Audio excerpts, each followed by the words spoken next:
All right, thank you to everyone for attending this evening who will be watching the recording online. All board members are present except for Ms. Heika. She will probably coming into the meeting during the meeting. So Ms. Murray is taking minutes for her in her absence. We are very proud to start with staff retirement recognitions. So we do have one here, but I'm going to go ahead and read through the ones that we have. So we are recognizing Deborah Sontag, 6.5 years as a custodian. Miss Sandra Harmison is 18 years as a custodian. Cheryl Baker. Oh, wait a minute. No, I said that wrong. I apologize. I was going in number or the number of years. So Sandra Harmison is 15 years as a paraprofessional and a bus driver. So I apologize, Ms. Harmison. Next is Cheryl Baker, and she's 18 years as a custodian. Then Luann Knetz, 27 years as an administrative assistant. I still got these out of order. And then Patrice Stover was 20 years as a GSRP teacher. And then finally, in our presence, Mr. John Evans for 28 years as a teacher. Why don't you come on up and be recognized, Mr. Evans? Come right up here. Come right up here. Absolutely.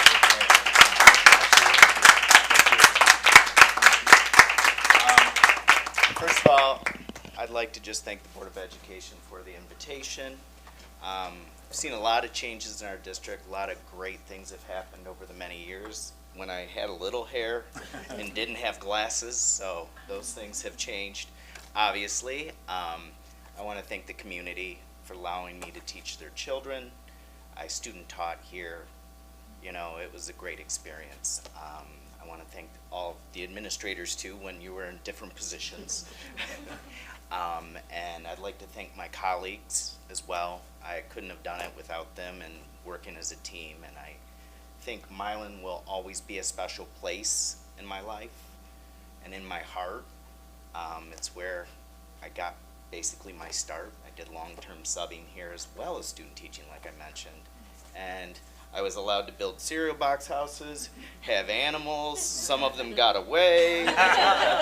So I have kind of a reputation as the animal guy. And then when I was able to move into technology, it was a great experience for myself. I love technology for the most part. There's times when we've got to kind of corral moving forward how we use it with our students. And so we're using it to the best of our abilities and looking out for safety for them. So thank you again, and if I forgot anybody, I apologize. Thank you. Thank you. Well, thank you, Mr. Evans. Yes, you are definitely the animal guy. I appreciate when you co-taught with Ms. Stafford. Yeah. All the great things we'd hear about the animals, and when you went back, and the animals were missed when you became technology. So Brian only sent me like 1 or 2 pictures of like, this can't happen. But he got to take it. Teaching his. I was just going to say the worst. I don't have a problem with spiders until they get fuzzy, and my wife doesn't mind that. So we had the tarantula come home over Christmas break. I made sure that lid was snapped tight every night, but I got through the 2 weeks. So. And I thank you, Brian, for supporting, even though sometimes things didn't always work out. other comments? Yeah, go ahead, Ms. Gutierrez. John, I just want to congratulate you and all of our retirees. I know you've taught my kiddos. You've been a great friend of our family, and I really appreciate your dedication over the years to the district. Also on the list is my son's first preschool teacher, and so it's just really heartwarming and makes me very proud to see the legacy that you and so many of the educators in this district, and 28 years is a very wonderful career, and I'm grateful for it. And I know you'll be missed at Paddock and at Simons, and we hope we get to keep in touch with you. Best wishes to you. Mr. Evans, I don't think my children had the pleasure of having you because we joined the district a little bit later, but just thank you for your years of service to our children. Teaching is a gift that you give to little people every single day, and so we're eternally grateful for all of the time you've given to our little people. Yeah, Mr. Farrell. I just want to thank you as well. You've been a staple in Milan schools for many, many years, and you're going to be very missed. And I hope you take some time and reflect on the number of students and colleagues that you have positively impacted, and I hope that you enjoy your retirement. Thank you for everything. All right. Can I just say one more thing? I have to, obviously. I got 28 years, I think so. You know, this week I've been telling classes, you know, I'm retiring, you know, and not, you know, and they're like, why? How old are you? You know, the funniest thing happened, a little kindergartner goes, when they're lining up to leave, and he goes, I wish you weren't graduating. Oh, there you go. So, you know. You're graduating. that was Yep. Can I just add, Mr. Sislo?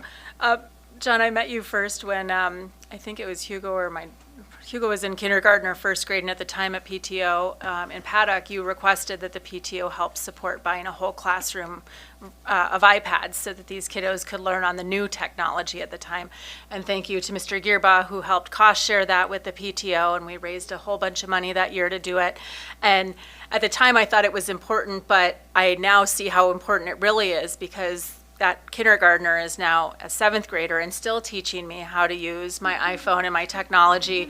And I just, in that spirit, I appreciate that vision that you had at the time to see how important that was for these kiddos to have, agility in learning, not on a desktop or something that is being phased out in the world as we know it.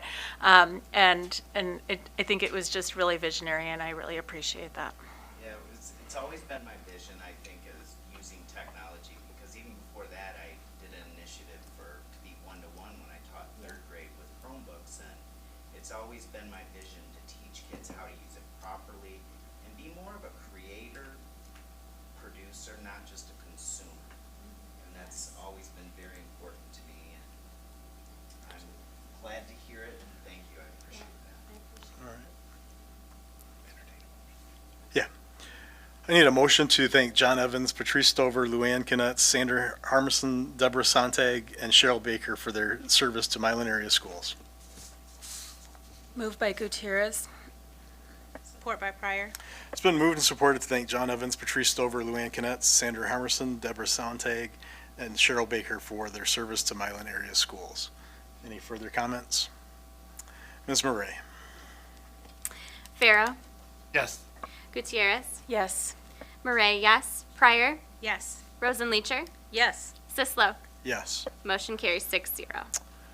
You are excused. And I'm sorry, I didn't introduce my wife. Oh. This is my wife, my wife Jamie. So she's been my rock, and we've only been married a little over a year, but she's been very supportive. It's not always easy to hear that your husband wants to retire, not quit working. Because I don't know if I'll ever be able to quit working. I like to work. So. Cool. And I'm glad we don't have any spiders. John, I'll share my comments on Friday. All right. Well, thank you very much. Yep. Thank you. Thank you. And I wish Ryan would give me a ride. He only lives like 3 blocks.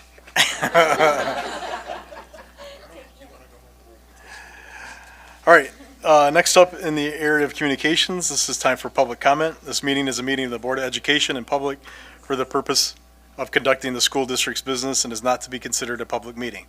There are 2 times for public participation during the meeting as indicated in the agenda. When addressing the board, you will be asked to state your name. The board determines the amount of time granted to individuals or groups to speak. Each person shall be allowed to speak for up to 3 minutes. Board members may question speakers but are not obligated to answer questions or make statements or commitments in response to issues raised by the public. In general, such items will be referred to the superintendent for advisement, investigation, study, and/or recommendation, or designated as future agenda items for board consideration. Are there any students who'd like to address the board? Are there any public members who'd like to address the board? All right, next up, in routine matters for approval, I need a motion to approve the minutes of the regular meeting of May 21st, 2024. Moved by Pharaoh. Support by Rosenleacher. It's been moved and supported to approve the minutes of the regular meeting of May 21st, 2024. Any comments or questions? All right, it's been moved and supported to approve the minutes of the regular meeting of May 21st, 2024. Ms. Murray? Gutierrez. Yes. Murray, yes. Pryor. Yes. Rosenleacher. Yes. Sislo. Yes. Pharaoh. Yes. Motion carries 6-0. Next, I need a motion to approve the minutes of the regular meeting closed session of May 21st, 2024. Motion by Rosenleacher. Support by Murray. It's been moved and supported to approve the minutes of the regular meeting closed session of May 21st, 2024. Are there any comments or questions? All right, it's been moved and supported to approve the minutes of the regular meeting closed session of May 21st, 2024. Ms. Murray? Murray, yes. Pryor. Yes. Rosenleacher. Yes. Sislo. Yes. Pharaoh. Yes. Gutierrez. Yes. Motion carries 6-0.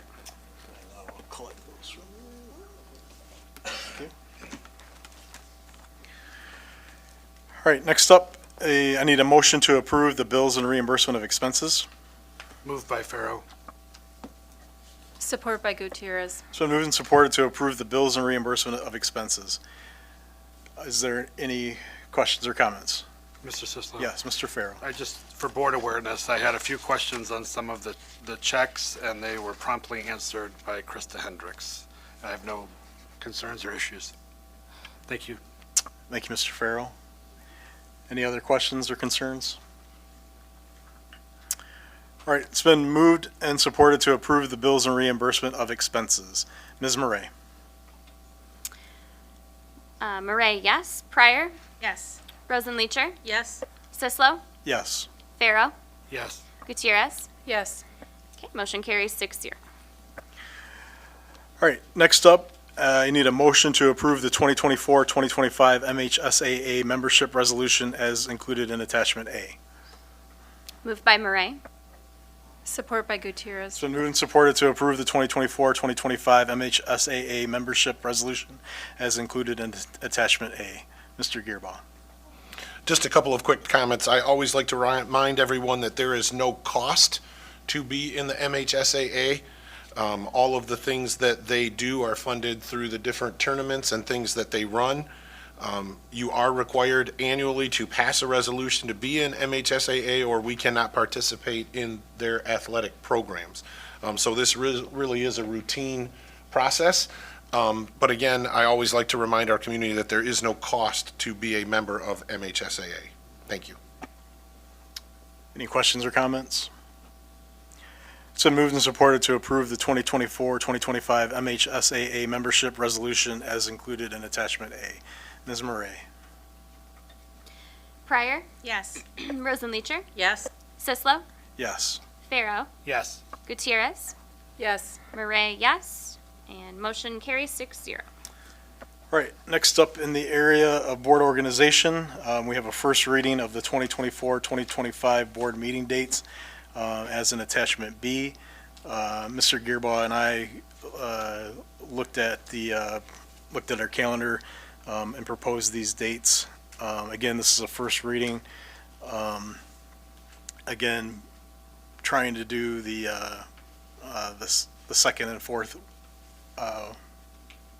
right, Wednesdays mostly. There's a few that we move around. Looking at one meeting in July, and then the two meetings that we have in December, one to accomplish his, what's that? Yeah, your evaluation. And the one meeting in November, I think. So, again, this is a first reading. We could, if you know of things right off the bat that you know are conflicts, you can let me know, but we can work that schedule through email and have a final reading at the next meeting. So, any questions or comments? Yeah, Mr. Farrell. I just want to comment, I really appreciate most of the meetings being on Wednesday. Personally, Monday and Tuesdays do not work well with my schedule. So, thank you. Right. So we will approve that at the next meeting. Next up in the area, going to strategic plan business for finance and operations. I need a motion to approve the 2023-2024 general fund budget amendment as presented in attachment C. Moved by Farrow. Support by Pryor. So moved and supported to approve the 2023-2024 general fund budget amendment as presented in attachment C. As you recall, at the last meeting, we had a first reading of this amendment. We had opportunity to ask Ms. Hendricks and Mr. Gearbaugh questions in regards to this budget amendment. Are there any further questions or concerns regarding the budget amendment for the 23-24 school year?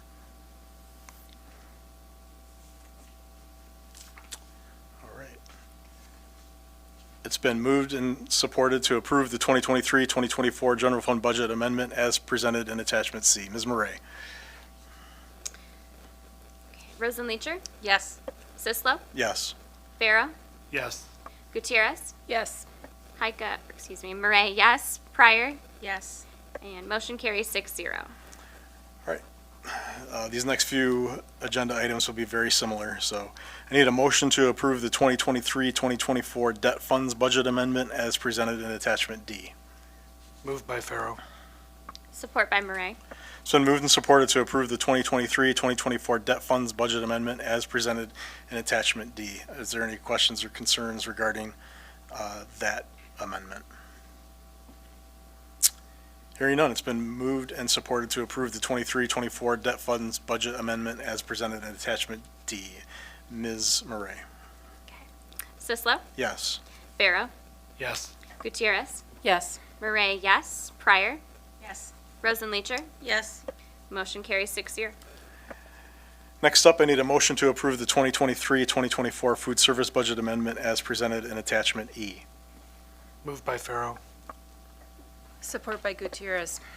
So moved and supported to approve the 23-24 food service budget amendment as presented in attachment E. Any questions or concerns?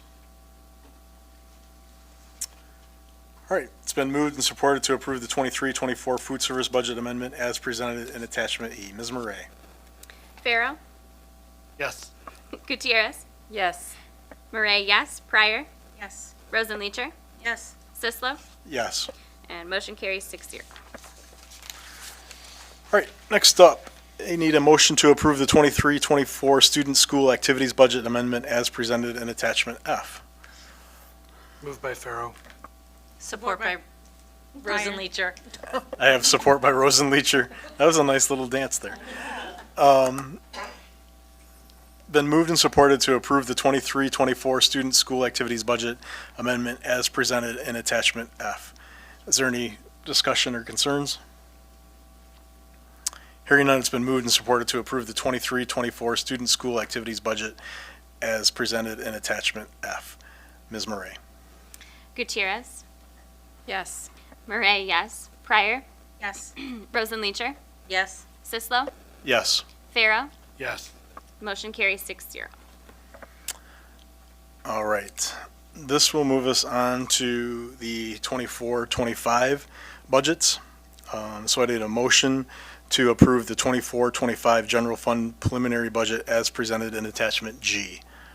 Moved by Farrow. Support by Pryor.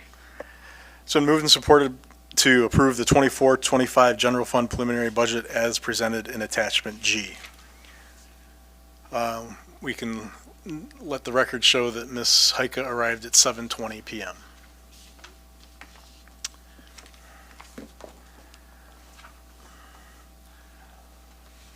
So there's been no changes to this budget as it was presented at the last meeting. So it does show that ending in a fund balance of $75,000.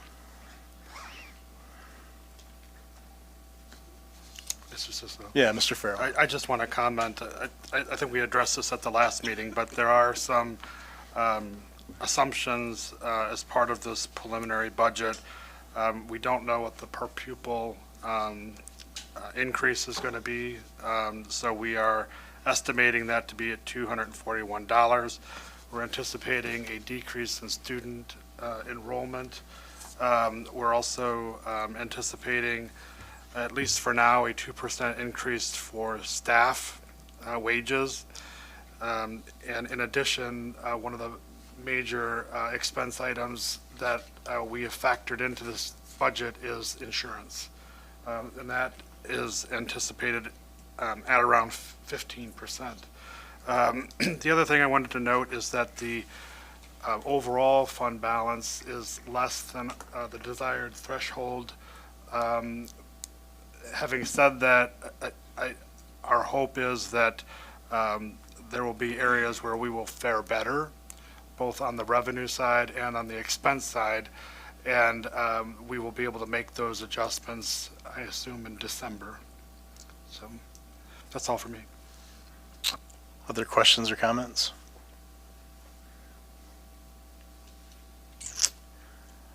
All right, it's been moved and supported to approve the 2024-2025 general fund preliminary budget as presented in attachment G. Ms. Murray, or Ms. Heika, I apologize. Ms. Heika. Heika, yes. Murray? Yes. Pryor? Yes. Rosenleacher? Yes. Sislo? Yes. Farrow? Yes. Gutierrez?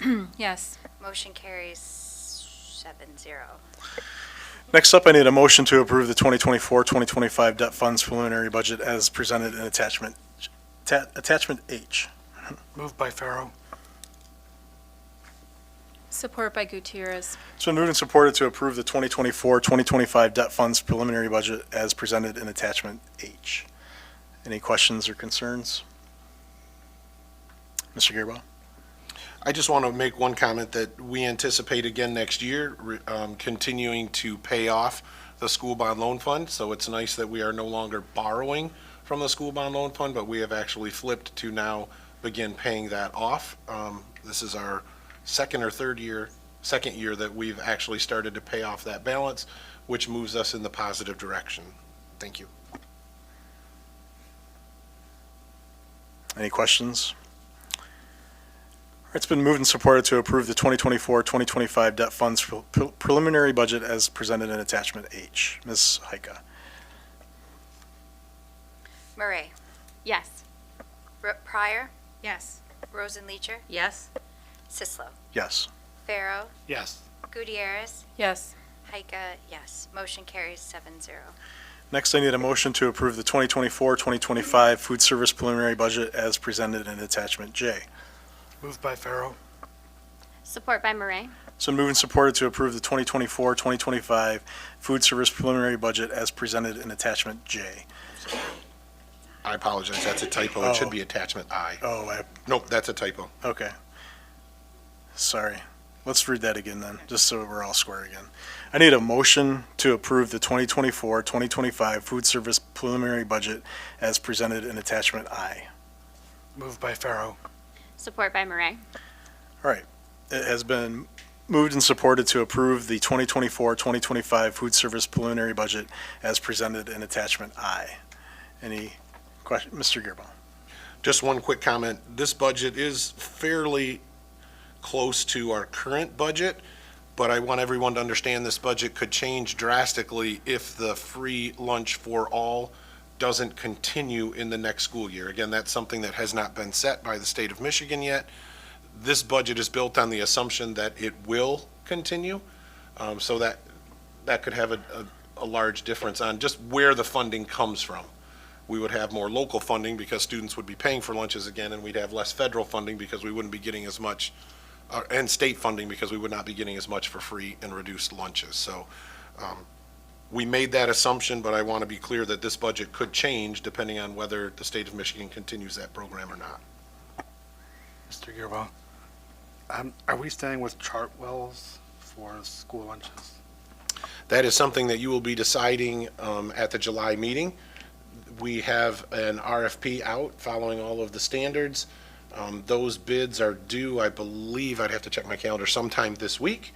And then we will have a committee review those bids. There's a very specific bid review calculator that we have to use. 51% of it is based on the cost of the different management companies, and then the other 49% are based on criteria that we evaluate them on. So we will be doing that over the next week or two, and then we will be bringing you a recommendation for our food service management company. I do want to clarify, the only thing that we rely on Chartwell's for is our food service manager, that then brings all of the wealth of knowledge from those food service companies as far as menu requirements and fat content and sugar content and all of those things. All of the employees in our food service are our employees. So this really is a contract for one employee and the services that they provide as the food service management company. Thank you. Any other questions? All right, it's been moved and supported to approve the 2024-2025 food service preliminary budget as presented in attachment I. Ms. Heika. Pryor, Yes. Rosenleacher, Yes. Sislo, Yes. Yes. Pharaoh, Gutierrez, Yes. Heika, yes. Murray, Yes. motion carries 7-0. All right. Next up is I need a motion to approve the 2024-2025 Student School Activity Funds preliminary budget as presented in attachment J. Moved by Pharaoh. Support by Pryor. So moved and supported to approve the 2024-2025 Student School Activities Funds preliminary budget as presented in attachment J. Any questions or concerns? All right, it's been moved and supported to approve the 24-25 Student School Activities Fund preliminary budget as presented in attachment J. Ms. Heika. Rosenleacher, Yes. Sislo, Yes. Pharaoh, Yes. Gutierrez, Yes. Heika, yes. Murray, Yes. Pryor, Yes. motion carries 7-0. All right, this one is new. So I need a motion to approve the 24-25 General Appropriations Act as presented in attachment K. Moved by Pharaoh. Support by Rosenleacher. It's been moved and supported to approve the 24-25 General Appropriations Act as presented in attachment K. So not necessarily new, but this is, we had our hearing for this. Mr. Gearbaugh talked through it, but is there more information? Yeah, Mr. Gearbaugh. I just want to share, again, repeating some of what I said in the previous budget hearing. This is a document that summarizes several of the district's budgets, but the more important piece of this, and I want to clarify this, on page 1 in the second paragraph, it talks about the number of mills that we will be collecting for our operating expenses. That is for non-homestead properties, 17.9694 mills, and for homestead properties, 5.9694 mills. In the state of Michigan, the norm is 18 mills and 6 mills. That is something that districts have to take to their taxpayers for a vote. We did that, and we still have several years still on that approval. The reason we are not at 18 mills and 6 mills is way back in time, we had what's called a Headley rollback, which means that our taxes got to the point where we were collecting more than was anticipated we should collect. And so the state of Michigan rolls back your millage rate slightly. When we ran our last election, just so everyone understands, if we kept at these numbers, it was considered a renewal. If we went to go back to 18 and 6, it would have been a new tax.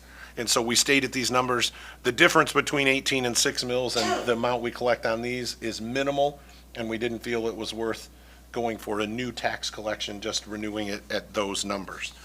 The second piece that I want to make sure that everyone understands is if you turn to the third page, this deals with our debt fund, and we are applying a 9.75 millage against all property in the Milan Area School District for payment of our debt obligations. I will say that our calculations that are required by the state of Michigan to determine what that mill rate needs to be in order to pay off the school bond loan fund within a 30-year time frame would have allowed us to decrease that millage rate if interest rates on those loans hadn't increased in the current economy.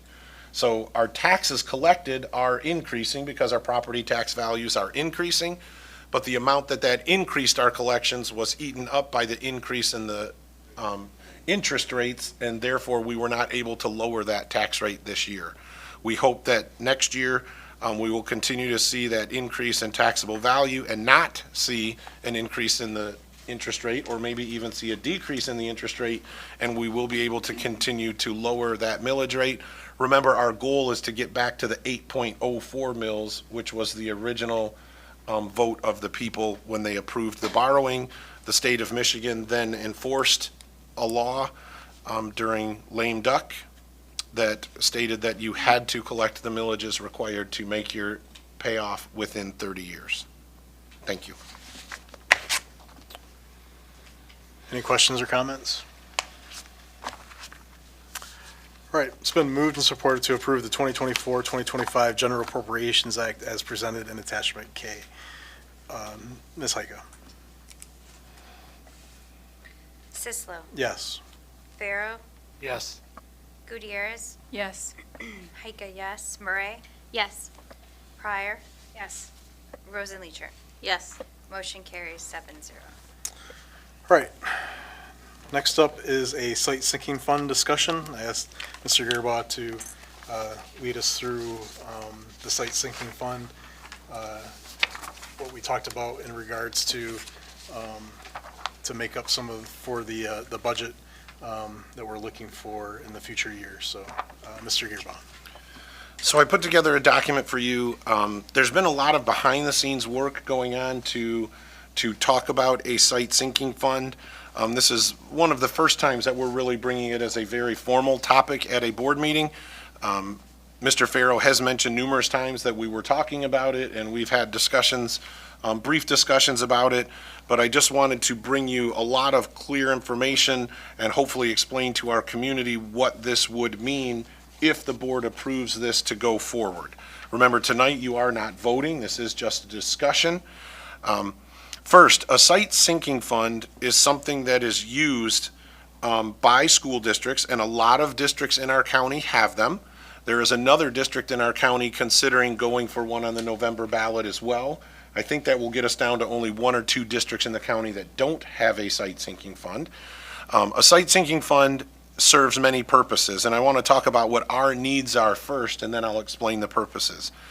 So to the shock of a lot of people when I'm in the community, the building that we are sitting in right now, Milan High School, is 20 years old this year. And again, some of our audience is laughing because we don't think about this building being 20 years old. When you come in, the building's in great shape. It's well kept by our custodians. What you don't see is all the behind the scenes things. And what I ask people to do is think about what you have to do in your home when your home is 20 years old. You're starting to think about a new roof. You're starting to think about a new heating system, a new cooling system. Your faucets are starting to break down. Your door locks are stopping working. There's just carpet needs to be replaced. There are just so many things that come with a building being 20 years old. The second thing that shocks people is Paddock, Simons, and the middle school were remodeled 14 years ago. So just as this building is starting to see wear and tear, Paddock, Middle School, and Simons are starting to push that limit of some of the repairs we did on those buildings. Now, I want to be clear, we in no way are looking to come to the community to ask to build a new building. That's not what this is about. We need some funds to help maintain the current buildings that we have. We have capacity and space in our current buildings. We do not need to build a new facility. That allows us to be a lot smaller millage rate than if we were going for another big bond project. So the things that we have going on is our buildings and athletic facilities are just aging and requiring major maintenance expenses and or upgrades.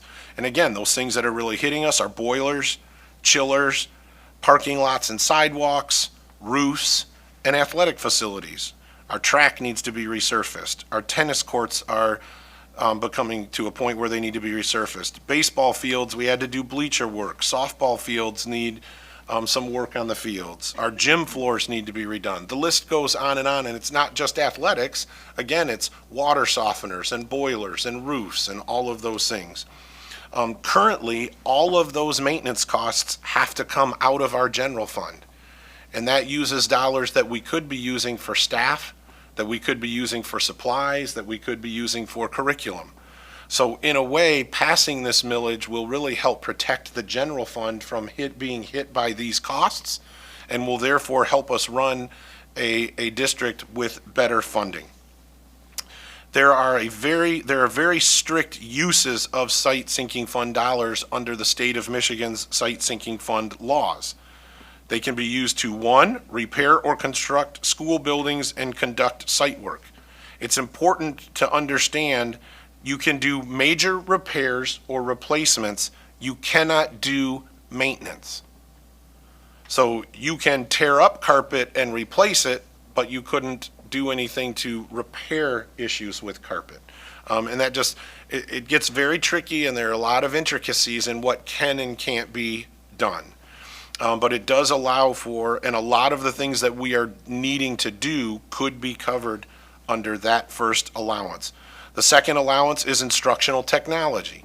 Anything used by our students or anything used by our teachers to teach our students. As you know, we make a major purchase of Chromebooks every year. We are getting to the point that we need to buy new displays for all of our classrooms, and we will probably move away from projectors and whiteboards, and we will move to large monitors that are touch sensitive. All of those things can be purchased with site sinking funds, which again, we're right now making those purchases out of our general fund every year. If you think about it, other districts that aren't making those purchases out of their general fund and are making them out of site sinking funds they've already passed, therefore have more money to put into their educational processes in the district. So when we think about why can't we afford to do what other districts can do when we're all getting the same foundation allowance, any district that has a site sinking fund passed is ahead of the game on us, because they're paying for things that we pay for out of general fund with these millage dollars. The next thing that can be done is school security. Now, we've been blessed the last 2 years to get security money from the state of Michigan specific for that. We don't know how much longer that's going to continue. It's also not enough money that we get to be able to, and I'm going to give a couple examples. A lot of districts have moved to a more secure main entrance. In other words, you get buzzed into the building, that allows you into the office, but you don't get into the building until the office buzzes you to get into the building. That would be fairly easy to do at Paddock and Simons if you think about what their main entrances look like in the location of the offices. Middle school and high school, it's a little bit more costly because of the location of the office compared to the main entrance. But those vestibule remodels, the safety money we're getting from the state of Michigan right now is not enough to do that. That is something that we could look at doing with site sinking fund dollars. The next is pupil transportation expenditures. You can buy buses, and you can buy parts for buses and all kinds of other things. Remember, we buy at least one bus a year. That right now is about $90,000.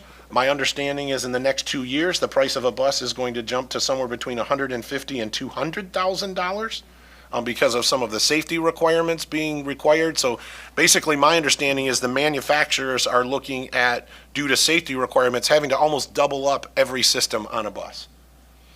That's part of the reason we bought 2 buses last year and not one this year, is because the manufacturers right now are all switching over their plants to build buses that are supposedly safer and better constructed and much more expensive. Again, that's something that we could purchase with these funds and not have to use general fund dollars for. The last allowable option is to purchase land. Milan area schools, with my recommendation, would not even have that in the ballot language because we have no need or any intent to purchase land with these dollars. So I would want to publicly exclude that so there's no confusion for our voters thinking that we would use that money to go out and purchase land when we don't have a need for that. And again, those categories that we would include would be specifically listed in the ballot language that we will be talking about in a couple of minutes. So what are some details on site sinking funds? You can do up to a maximum of 3 mills for a maximum of 10 years. In Milan area schools in 2025, it's estimated that 1 mill would bring in approximately $785,000. It's also important to know that you can bank annual collections towards bigger projects. So if you really had a big roof project that you knew you needed to do, you could save some money collected in 2025 and in 2026, and then in 2027, combine all of those funds to put a new roof or do a major project. Don't know if that's in our future, but I just want to let everybody know that that is something that you can do under site sinking funds. The next thing that I want to talk about is elections and some of the ideas about timing of when we put this on a ballot. The way that Michigan election law works is any public school gets almost a free election if any other governmental agency has something on the ballot. So at a presidential election, like we have in 2024, or a general primary election like we have in August of 26, or a governor and U.S. House election that we have in November of 26, our cost for the election would be almost zero. Basically, what we would pay is the amount it cost to add our language onto the ballot. If you don't do it at one of those elections, and some of your jurisdictions don't have anything else on the ballot, you pay for everything. You pay for the cost of the ballots. You pay for all of the workers at the voting sites. You pay for rental of buildings for voting. You pay for everything. We haven't done that in a long time in Milan. I would estimate that cost, if we had to pay for all of our jurisdictions, to probably be somewhere between $45,000 and $100,000, with the possibility of not passing it, and now you spent that money out of your general fund. So it makes sense to look at a major election because that takes the burden of the cost off.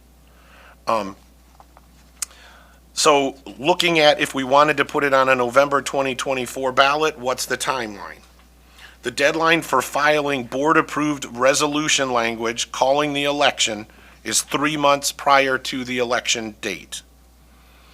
So basically, the timeline would be in June. We need to look at draft language and discuss the options. In July, the board would need to vote on the resolution. If approved, then we would pass that resolution on to our electorates in Washtenaw County, who will then share it with Monroe County. And at that point, we would develop a committee, begin advertising as allowed. Remember, we can only do an informational campaign, and we would spend a lot of time explaining to the community exactly how we intend to use these dollars and how they would help the district with funding.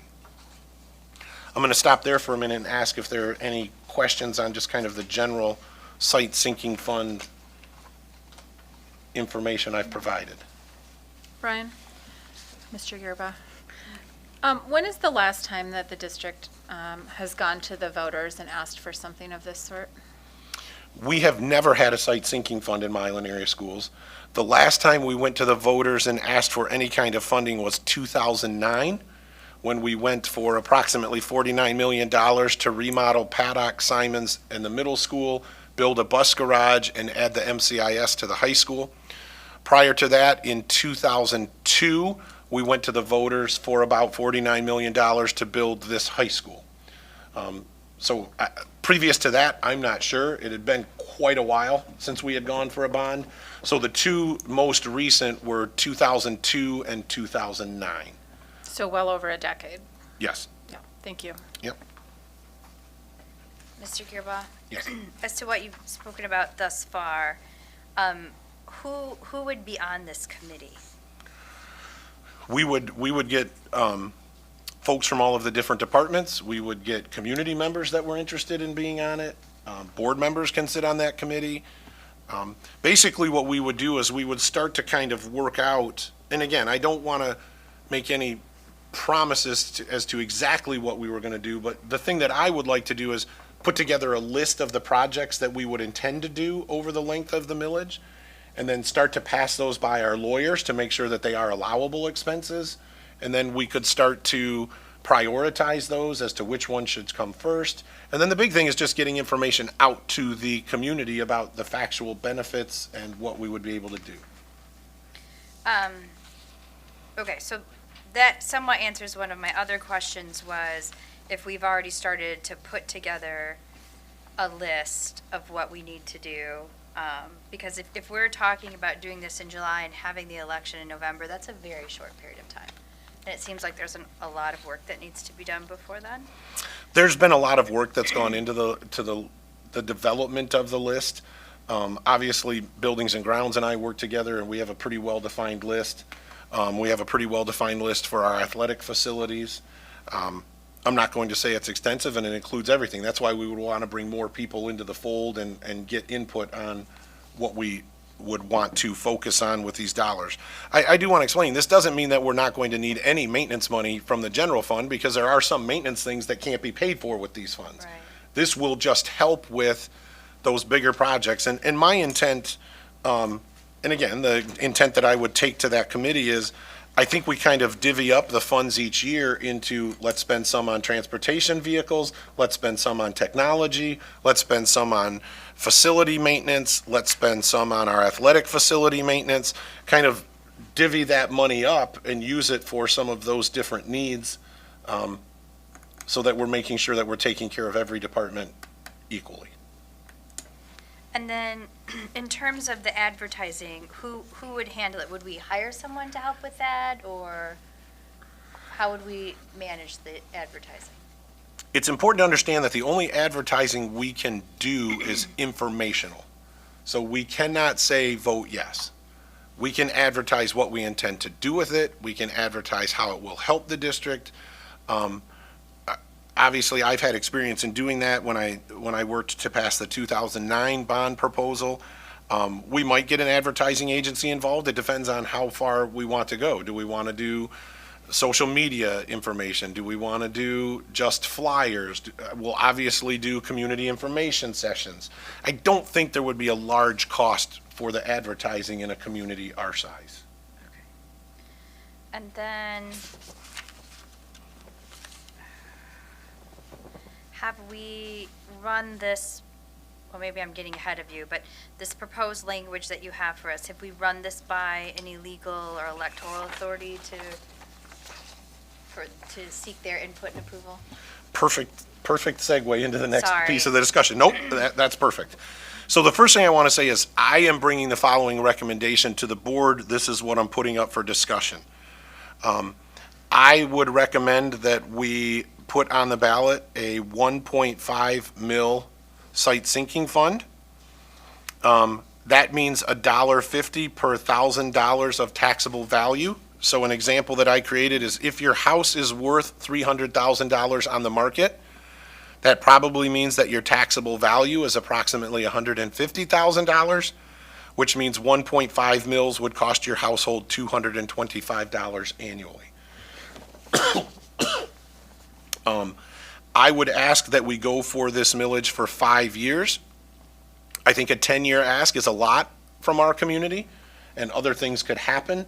But I also don't want to go less than 5 years, because if you start to become a little bit reliant on these funds to help, and then you only have it for a year or two, you kind of don't get that momentum of using it properly. So that's why I thought 5 years was appropriate. I would have all of the possible items in it other than purchasing property. So I would have repair and construct school buildings, conduct site work, purchase instructional technology, improve school security, and I would include pupil transportation expenditures. I would not include the purchase of property. Based on our calculations, that would bring in about $1.17 million in 2025 if this was, one, put on the ballot, and then two, approved by our voters.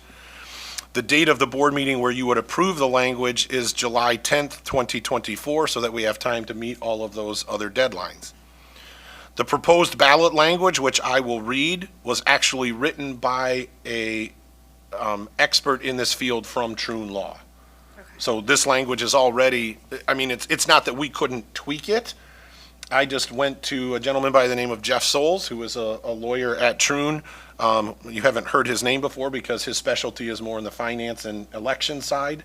And he put together this language. So right now, and this doesn't have to be the final language, it would read, shall the limitation on the amount of taxes which may be assessed against all property in Milan area schools, Washtenaw and Monroe Counties, Michigan, be increased by, and the Board of Education be authorized to levy not to exceed 1.5 mils, which is $1.50 on each $1,000 of taxable value, for a period of 5 years, 2025 to 2029, inclusive, to create a sinking fund for the construction or repair of school buildings, for school security improvements, for the acquisition or upgrading of technology, for the acquisition of student transportation vehicles, for the acquisition of parts, supplies, and equipment used for maintenance of student transportation vehicles, for the acquisition of eligible trucks and vans used to carry parts, equipment, and personnel for or in the maintenance of school buildings, for the acquisition of parts, supplies, and equipment used to maintain such trucks and vans, and all other purposes authorized by law. And let me explain why that's in there. The state of Michigan over the last few years has added possible things to what site sinking funds can be used for. That last piece is an effort to say, if the state added something else that made sense for our district, that we might be able to use these funds for that as well. The estimate of the revenue the school district will collect if the millage is approved and levied in 2025 is approximately $1,177,230. So again, that language was created specifically by Troon. It's not to say we couldn't tweak it a little bit, but it does get pretty specific as to what you have to have in that language to be able to use the funds when they're collected for those purposes. Mr. Gearbaugh, so if we use the proposal as currently drafted and we only asked for this mill for 5 years, do you see a situation where in 2029 the district wouldn't have a need for a sinking fund anymore, or do you see a situation where we're going to have to go to the voters again in 5 years and ask for this mill? I think you have several possibilities. And obviously no one at this table has a crystal ball. There is the possibility that K-12 funding has improved and we don't have the need for the site sinking fund anymore. There's the possibility that we're kind of in a similar situation and we haven't finished all of the things that we need to do and we would go back to the voters for a renewal. Again, that would require a renewal of that vote. It is also possible, and I just thought of something as I said that, it is also possible that by that point the community has grown and houses are being built and now you need to go for a full bond because we do need to build another building. So there are a lot of things that could happen. As I'm saying that, we might want to look at when the next election would make sense to renew it, and we might not want to go 5 years, we might want to look at 6 years. Thank you for asking that question, Mrs. Heike, because it just triggered in my mind that thought. I understand the desire to limit the impact to the community, and I appreciate that, and I appreciate that we're looking at 1.5 instead of the full 3. But, I mean, we've been talking about a site sinking fund since I got on this board, and at the end of the day, I don't foresee a future where we don't need buses, where we're not going to have maintenance on our buildings, where we're not going to have maintenance on all of our athletic fields, where we're not going to be buying technology and having to upgrade technology and having to focus on school security, right? I just don't see a future where those things disappear.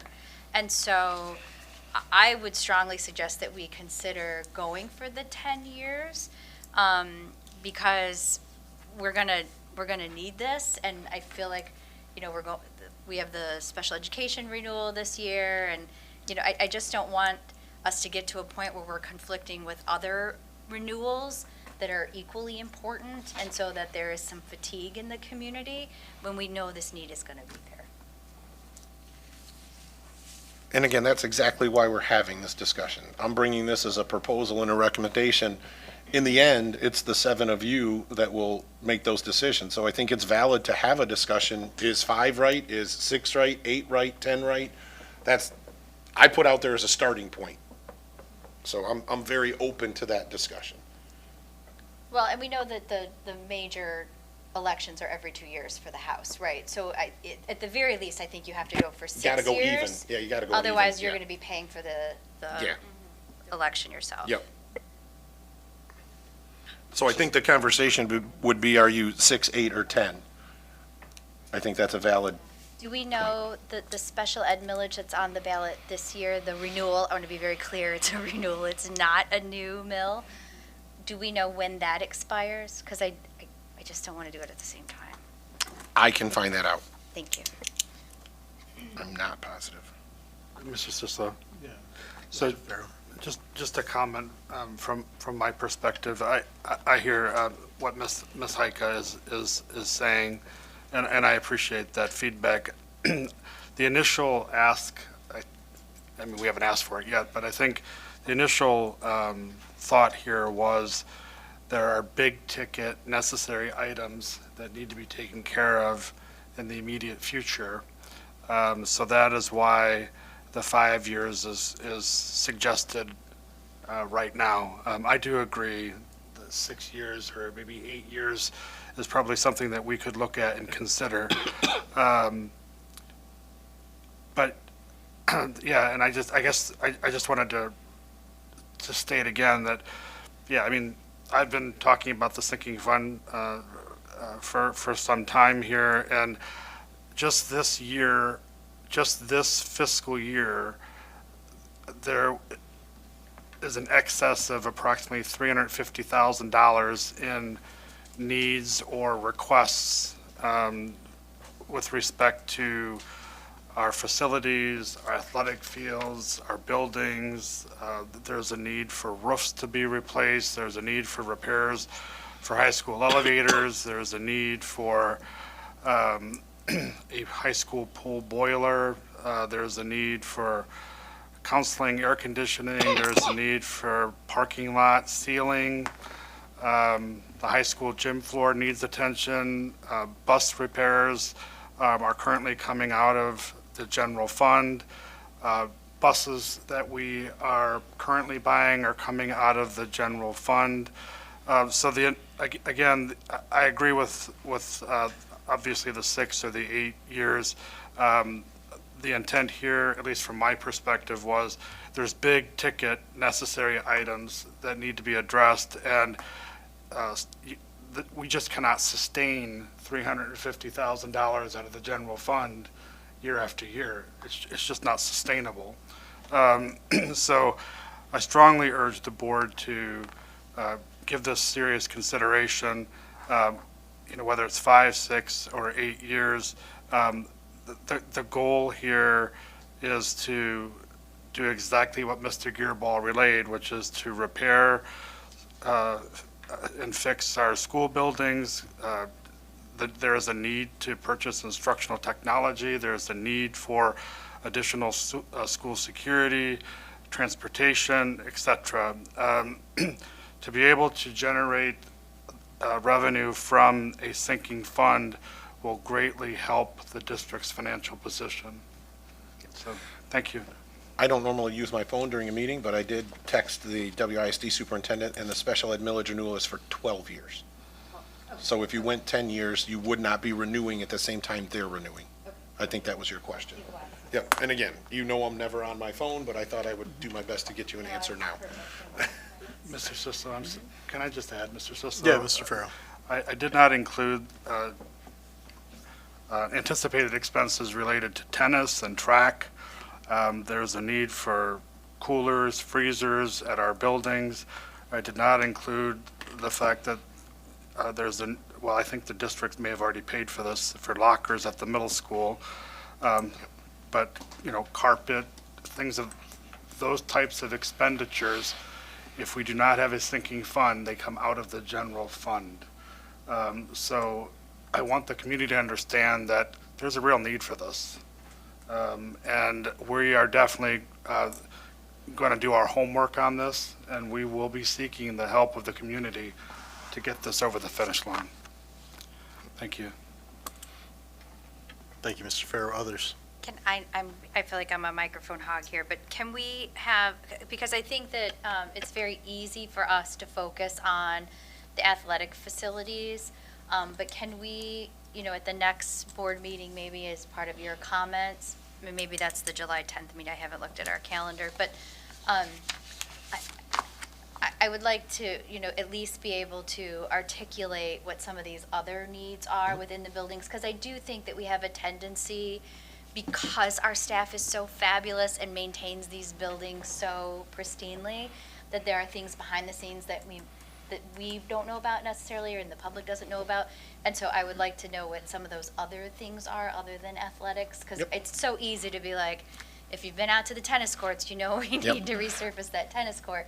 But you might not know maybe some things that need to happen in the theater, Yep. some, other things, I can- other maintenance around the buildings Yep, themselves. I can actually provide some of that now. Perfect. I can tell you that we are right now looking at having to replace one of the two chillers at the high school, which will be extremely expensive. That means that the other one probably doesn't have a whole lot of life left. I can tell you that our boilers here at the high school are 20 years old, and they are starting to need repairs and things that will eventually not be able to be repaired. The roofs that we are talking about, when we remodeled the middle school in 2010, there were sections of that roof that were still good and didn't need to be redone. They are now our oldest roofs. We have several sections of the middle school roof that we have done and we continue to do annual maintenance on to basically keep them from being sieves and leaking. So the middle school roof is critical. We do have some roof issues at Simons and at Paddock as well, but the middle school is really where the bigger pieces are. I can tell you, we do have some needs in the theater. I don't want to specifically state those because I'm not sure if some of those would be able to be done with site sinking funds. So I want to be careful. I don't ever want to say we're going to be able to pay for this when we haven't run that by a lawyer to make sure it's legitimate. Parking lots, I can tell you the high school teachers' parking lot is crumbling. It never had a good base put under it, and that needs to be fixed. We've done a good job, and this is what I want our taxpayers to understand. We've done a good job, and a lot of our things have outlived what most districts would think their life expectancy is. We fill cracks, seal, and repaint our parking lots every 3 years. That's something that I started. Because of that, our high school parking lot has made it 20 years. And our other buildings' parking lots, some of them made it 30 and 40 years. They're going to get to the point where they're crumbling and we have to replace them. You've probably, if you walk up to the high school, you've seen a lot of sidewalk cement repairs done. We've got another big chunk of that needs to be done. I mean, cement just eventually heaves and crumbles after 20, 25 years. And you're right, Mrs. Heike, a lot of the things, the athletic things are so visible. Right? And I hate to use this term, but I use a lot of the things on the buildings are what I call underwear expenses. Right? Nobody wants to spend money on underwear, but you got to spend money on underwear. And nobody wants to spend money on an air conditioner or a boiler it's not fancy, it's not fun, but those are things we have to have or we can't continue to have school. And so you're exactly right. It's going to be a big part of our informational campaign is going to be to put out there what are those things that truly need to be done. And you're right, they're not visible to the public, and we tend to go to the visible things. If you remember for those that were around when we passed the 2009 bond, what we did is we invited people into our buildings, and we had signs that said, look here, this needs to be fixed. Let's go into the boiler room. You can look at our boilers that are 65 years old. Let's go. I mean, that's what we invited the community in, and I think we will do something similar to that again to say, come look. And again, the way I relate this, and I did just speak at the senior center on the history of Milan area schools, and when I told them this high school was 20 years old, they almost wouldn't believe me. And then when I asked them, what do you have to do with your house when it's 20 years old, they listed 30 different things. So I think if we use that thought process, that helps people understand the behind the scenes, not so prominent, but absolutely critical repairs that need to be done. So that's why I kind of use that analogy. is like, what has to be done to your house? Because those are all the things we need to do. If you've come to the high school, you've seen that a few of the hallways, we have replaced carpet. We haven't even touched high school classrooms. We've done hallways. The classrooms, because we clean the carpet every summer, the classrooms are starting to ripple. We've had some of it stretched and re-glued. Like, all of our buildings are getting to the point where some of the flooring is going to have to be replaced. If you think it's expensive to carpet your living room, think about what it costs to carpet 80 classrooms. I mean, just the flooring alone is a big expense. So, does that help kind of? No, that does. And I think we've got to define a real good list. I agree. Absolutely. I just think that it's so easy for us, because, you know, we spend a lot of time at the athletic fields and things, and those are usually identifiable things. If you've been to the softball fields, you see, if you sat in those bleachers at the baseball fields, you know why they need to do it. And so, Yep. but I think it's those other things, that people will be, Yep. find, well, not more compelling, but they're equally Yep. as important, and we can't see Yep. them, so. Yep, it's important for people to understand that this money will be used on items that will allow us to have facilities that continue to provide a good educational environment for our kids. This is not for anybody else other than the kids. I mean, we have to have buildings that are warm in the winter and buildings that are cool in the summer. We have to have drinking fountains that work. I mean, there are just things you have to make it an environment that's appropriate for educational processes. Mr. Sislo. Yeah, Ms. Rosenlinger. So, thank you, Mr. Gearba. This is pretty comprehensive. I too appreciate the 1.5 mils instead of jumping up to the 3. I think that's a very wise decision for our taxpayers. I'm open to further conversation on the number of years. The one question I have about the proposal language, because you made it very clear as we started the conversation that we are not looking to purchase property and/or build a new building with these dollars. Does the proposal language have to say, create a sinking fund for the construction or repair of school buildings? Does construction need to be in there? I wonder if that may confuse some of our constituents. I can ask that question, but I believe that the construction has to be there because, let's say we did want to build a new vestibule system at Paddock. Okay, That is construction, that is not repair of a school building. thank you. So That I think makes to do sense. some of those items that I've already mentioned, we would have to have it there. Okay. That's going to be, now, land is not mentioned anywhere in Right, there. I So saw that that. is automatically excluded. I can ask if there's another way to word the construction. I but- just, if that is in there, and I'm okay with that, because that makes perfect sense to me, but I just think that if that remains in there, we need to be really clear with our taxpayers that it's about creating safer Right. entrances and whatnot for our schools, not to build a new building. Right.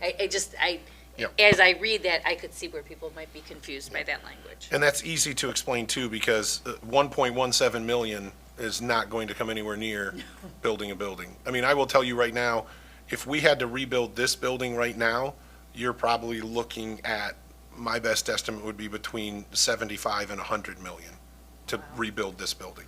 Construction costs are incredibly high right now.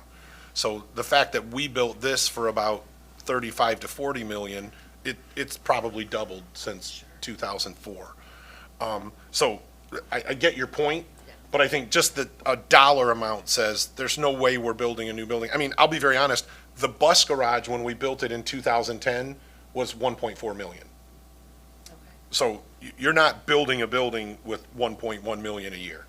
So, but I think we still have to make sure we let folks know Yeah. that is not the intent. But the dollar amount alone kind of makes that obvious. So this will definitely be on the June 26th meeting for us to have further discussion. I think, obviously, discussion around the timing, I concur that 6, 8, or 10 makes more sense based on what Mr. Yerba presented, so.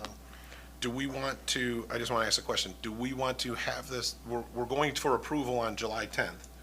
Do we want to have that specific item or another discussion on this on June 26th so that at that meeting we can finalize whether it's 6, 8, or 10 years. Yeah. Yes. Because we have to have that finalized, because I'll be bringing you a very official looking Troon resolution, and it's got to be exact when we bring it on July 10th. So I think we put this back up. This gives you time too, and what I'm going to recommend you do is talk to your neighbors. Talk to people in the community. Ask, you've got this sheet, take this with you. Use this a little bit as talking points, and, would you support it for 8 years, 10 years?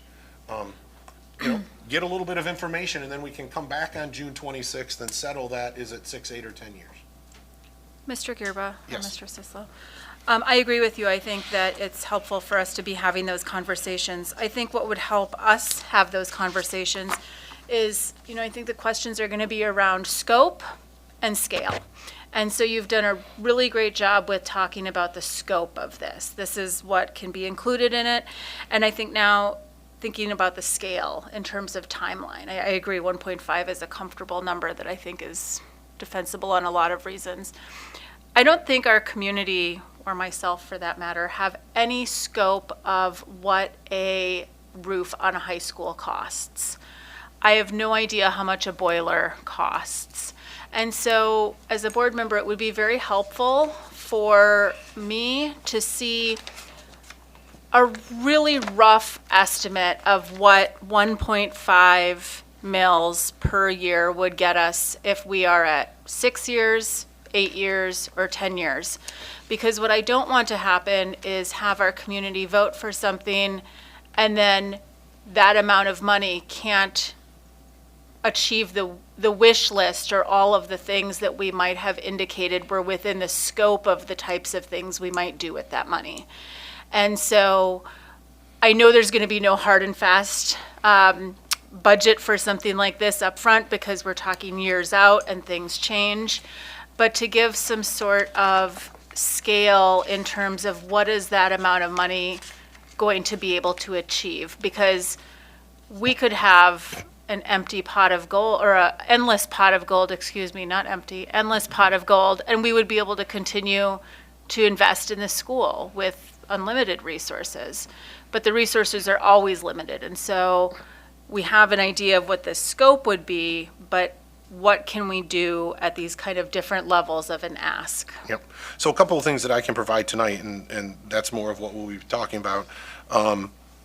The air conditioning unit for the middle school counseling wing needs to be replaced. It's $40,000.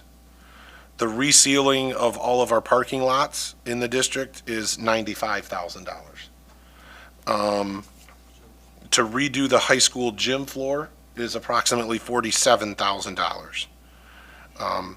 Like I said, I can tell you a boiler, we had to replace a boiler for the high school pool earlier this year, $28,000. So I do want to say, in no way is 1.17 million going to do everything, but the goal is to some amount to protect the general fund. So I look at this a little bit as, if we can do 1.17 million of this each year for however many years, that puts 1.1 million into the general fund for each of those years. And now if you start to look at what that allows us to do for our staff and for everybody else, that's also a little bit of how you have to think about it. At some point down the road, well after I'm no longer the superintendent here, the district will need to go for another large bond proposal. This is to get you through until our community has gotten that millage paid off that we owe right now, and get us to a point where we then could go for a sizable bond to do either another major remodel or whatever the community calls for at that point. We could be 1,200 students bigger then. You just don't know. So I in no way am saying that this solves all problems. I think what it does is it buys us time to help get our current millage paid off from the bond dollars we borrowed in '02 and '09. Those are paid off right now in 2034. So if you think about it, if you went for 10 years, all right, you now have this millage to get you those 10 years, and at that point, you've paid off your other bond debt, and now you could look at, we don't need to renew this, we're gonna go for a bond to do whatever that new superintendent and board decides they want to do. So does that, I know that doesn't give you the complete answer. No, it does, it helps a lot, and I think, let me clarify my ask. There are some things that over the last many meetings, you've indicated that we can see what is coming in terms of need.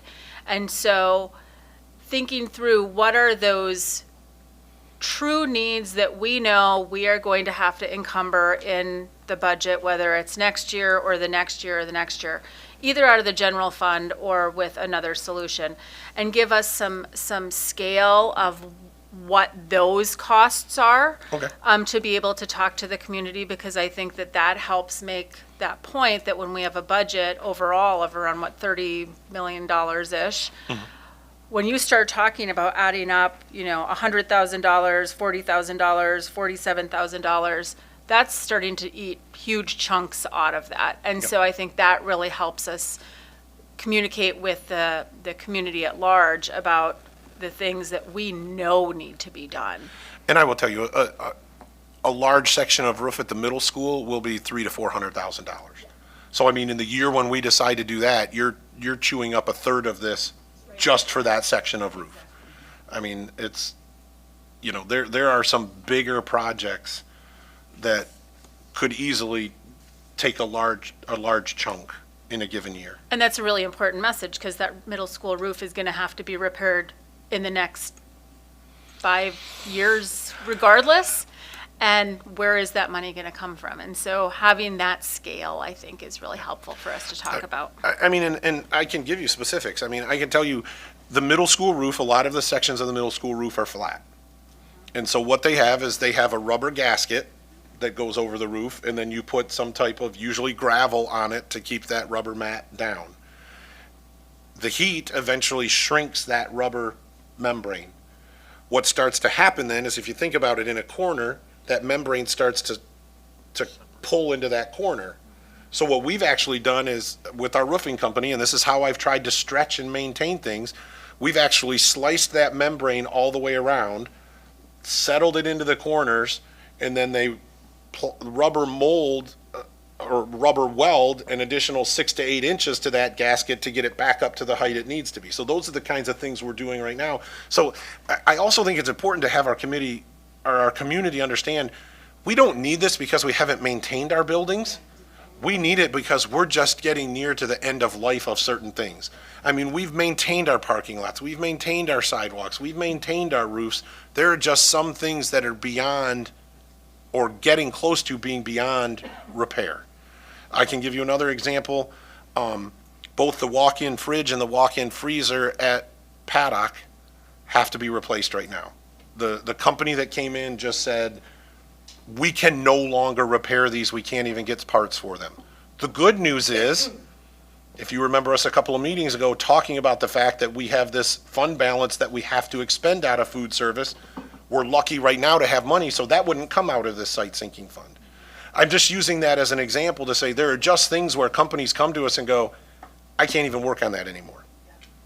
And so it's not that we haven't maintained our buildings. I think that's a real strong point we need to make to our community as well. And I think for a lot of our community that comes into our facilities, they see that, right? I mean, again, it wouldn't be shocking that this building was 20 years old if you came in and it looked worn down and run down and didn't look nice.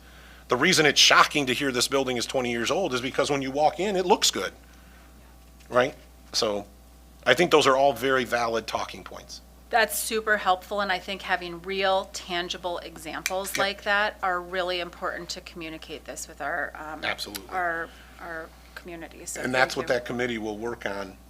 And again, you can tell I've got a lot of the list and a lot of the knowledge in my head, but I want to, and the buildings and grounds director has helped develop that list, the athletic director has helped, the building principals have helped. I mean, our day-to-day custodians help, right? Because they go to the maintenance person and say, this is a problem. So there's a lot of knowledge out there. I don't think it's going to take long to pull that list together. It's pretty evident what they are. All right. Good discussion. Thank you, everyone. We will definitely be talking about this at our next meeting. So, Next up in the area of learning environment and culture, we have our WISD PAC update from Ms. Bennick. Thank you for your patience.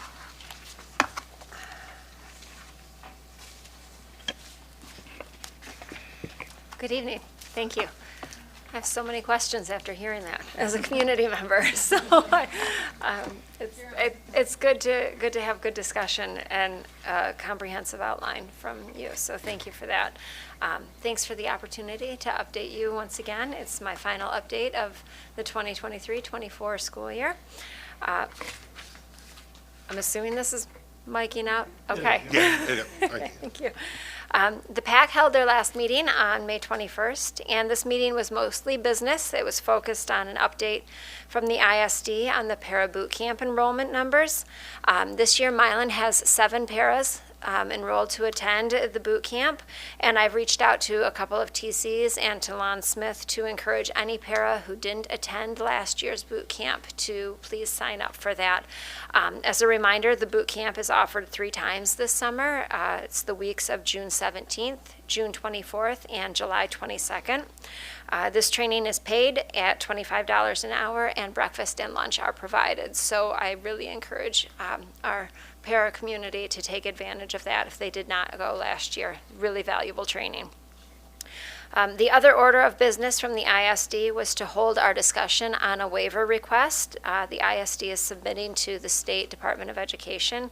The ISD is requesting a waiver to allow for an increase in students in autism spectrum disorder classrooms. Currently, the number of students allowed in an ASD classroom is 5, and the ISD is requesting for an increase to 7 students. The increase also would include an increase in support staff in those classrooms. And if that waiver is approved from the MDE, it covers all classrooms that are designated ASD classes in the ISD and in local districts.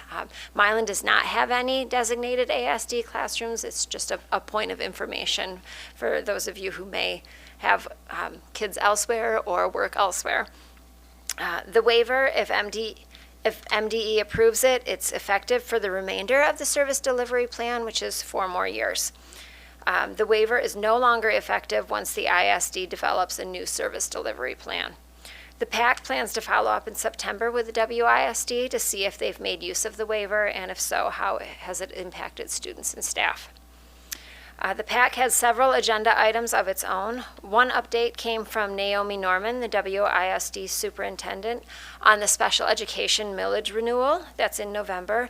I wanted to say thank you to the Board of Education for passing the resolution in support of that special education millage renewal. That funding is essential to special education operations.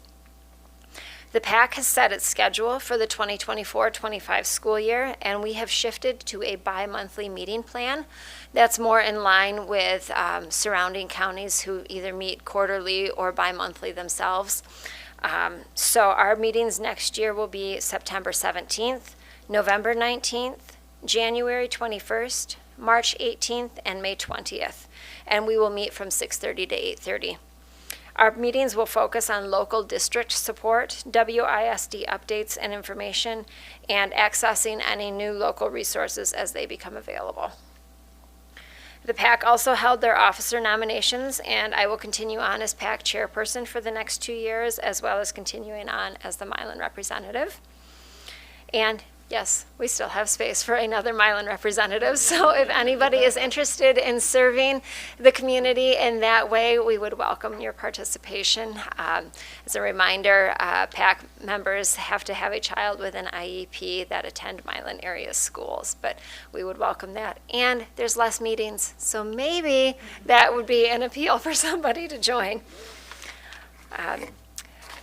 During our meeting, we heard from Amy Wilkins, the Ann Arbor representative, on some legislation that is pertinent to reading and dyslexia.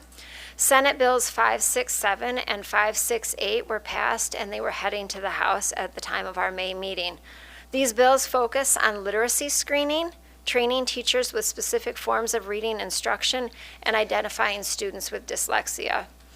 There is some concern from the education community that the bill, as it is written, is too prescriptive and does not allocate funding for the programs if it were to be implemented as a requirement, which I can understand that it's a top-down approach as opposed to local control, which is kind of a hard thing for some people to accept.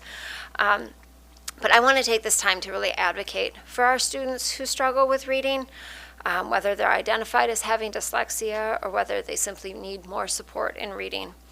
I recognize your concerns that the administration would have with the bill as it is written, but I really want to encourage Milan to take a proactive approach in addressing the need to identify our students at all grade levels who need additional reading support. I applaud the district for having several reading interventionists at Paddock, Simons, and at the middle school.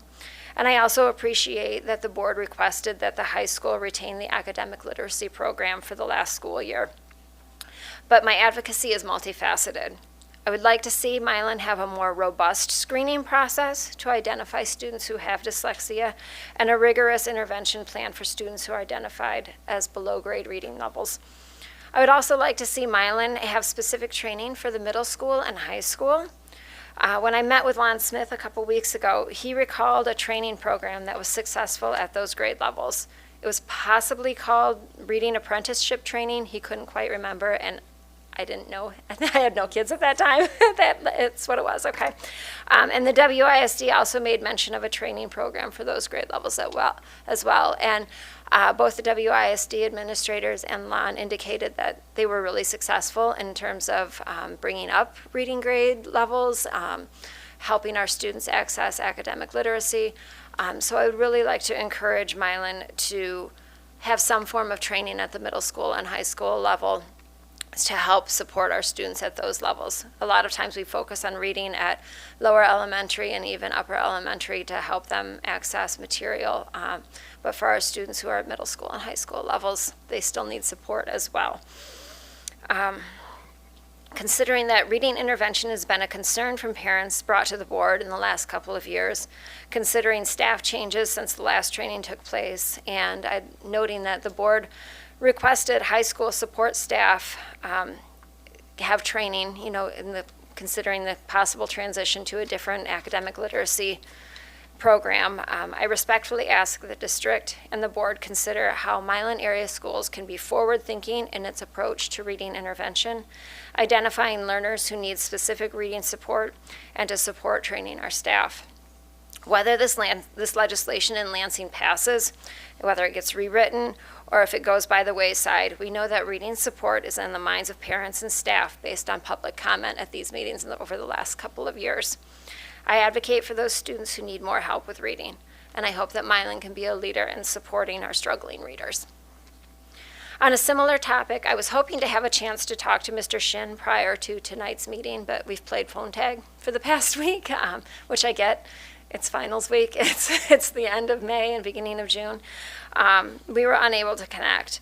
I wanted to learn more about how the high school is supporting staff for teaching students academic literacy.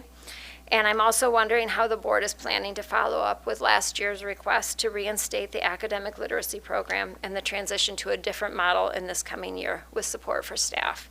I'm hopeful that plans are in place to train our staff and support our students in the upcoming academic year. And my final point of advocacy tonight is in regards to extended school year. And I recognize that this year's extended school year is looking different than the last couple of years in terms of length of time, transportation, and staffing. And I realize that some of how ESY was supported the last several years was due to funding from pandemic. And I know that this year is more consistent with pre-pandemic levels of ESY. My concern is less about the time frame and more about the fact that Milan area schools is not providing transportation for students to extended school year. And I brought this up to Mr. Smith in our monthly meeting as well. My concern is that not having transportation for a half-day program is preventing some or many students from accessing the support that ESY provides. For many of our students, ESY is crucial for retaining skills during the summer break. And I know that planning for transportation at this time for 2024 ESY is likely not feasible, but I respectfully ask that Milan area schools consider how a lack of transportation may negatively impact a large portion of our students with special needs, and I ask that you budget for transportation for ESY in future years. And finally, I wanted to mention some events and resources available to those with special needs. I sent you an email, failed to send the attachment. I will get that to you when I get home. But the items that I had sent to you, I'll mention here briefly. The Work and Play Special Needs Resource Center has an updated program calendar on their website, and their Facebook page shares many local events as well. The Work and Play is holding a cooking class, an ASL story time, bingo nights, support groups, and more over the course of this summer. Currently, this month, they're holding a fundraiser at Big on June 13th from 5:30 to 8:30, and it's similar to what our schools have done here with $25, getting you 3 hours of fun at their location over on Carpenter Road. This one is a really, really important one that I wanted to mention because it's not just for people with special needs. This is for an entire community that could be a really beneficial resource. EMU has a counseling training clinic, and they offer short-term counseling sessions, anywhere from 2 to 16 sessions. It's for free for EMU students and $5 a session for the public. So that is really accessible counseling. It's therapy support. It can be in person or it can be virtual. The way that you can access that is the contact email is ctc.coe@protonmail.com, or you can call 734-487-4410. And I know that a lot of people rely on schools, our counselors and our psychologists during the school year to support their mental health. And with school not being in session, this might be a helpful way to bridge that gap until the next school year. Michigan Medicine and Mott Children's Hospital is providing pediatric rehabilitation. Their enrichment programs are martial arts therapy, dance group, game group, creative coping, which is art therapy, and adaptive tree climbing. The contact for that program is Alexis Villicki at VELLIKAL@med.umich.edu. Getaway Bay, which used to be known as Heath Beach for those of you who've lived here for a long time. That is at Cone Road and US 23, and they are holding a special needs beach party on July 25th from 10 a.m. to 8 p.m. Families with a loved one with special needs, any age, can come to Getaway Bay for free admission, free parking. They'll have staff to assist physically disabled into the water. They'll have water and beach wheelchairs, bounce houses, paddle boards and paddle boats, and free food. So that is an entire day of summer fun with a lot of assistance and help there. And last year, my understanding is it was a really big success. So, and finally, the Children's Healing Center, which is a resource and support center for medically fragile children ages 0 to 26. They are located at 7400 Kalita Court in Ypsilanti. They're holding their grand opening on Monday, June 24th from 3 to 6. The grand opening is open to the public. They just ask that you send an RSVP by June 17th to lbeaumont@childrenshealingcenter.org. And this is a really great resource for anybody who might be medically fragile. For their families, it's not just support for the children who are ill, it's also support for their whole families. They have sibling workshops, parent support groups, different training sessions. It's a really fantastic resource. So that's it. Wrapping up 2023-24. Thank you all for your time this evening, and I really appreciate the collaboration between the board, the district, and the PAC, and I look forward to continuing it next year. Thank you. Thank you, and thank you for your continued service. Appreciate it. Mrs. Benning, once we approve our board meeting dates for next year, let's make sure you and I connect and make sure that we get you on to the meetings that immediately follow your PAC meetings. And on that note, you have on one of your dates, May 20th, and that's a Tuesday. May 21st is the third Wednesday. Right, on your proposed dates from. Okay, yep. I had noted that as Yep. All right, thank you. Yep, thank you. Next up, in the area of personnel and leadership, I need a motion to approve Elizabeth Zender as a speech and language pathologist effective for the 24-25 school year. Motion by Pryor. Support by Murray. It's been moved and supported to approve Elizabeth Zender as a speech and language pathologist effective for the 24-25 school year. Is there any questions or comments? All right, it's been moved and supported to approve Elizabeth Zender as a speech and language pathologist effective for the 24-25 school year. Ms. Heike? Pharaoh, Yes. Gutierrez, Yes. Heike, yes. Murray, Yes. Pryor, Yes. Rosenleacher, Yes. Sislo. Yes. Motion carries 7-0. Brings us to communications and community engagement. Public comments. Are there any students who'd like to address the board? Are there any public members who'd like to address the board? I'll ask my questions now. And I'm speaking as a community member, not a PAC representative. It's my hope that on the committee, if this moves forward, if with your sinking fund proposal, it's my hope that you would have custodial or maintenance staff appointed to the committee so that they have a really great inside view as what needs to be done. I'm also wondering if the timeline would be pushed up due to absentee voting.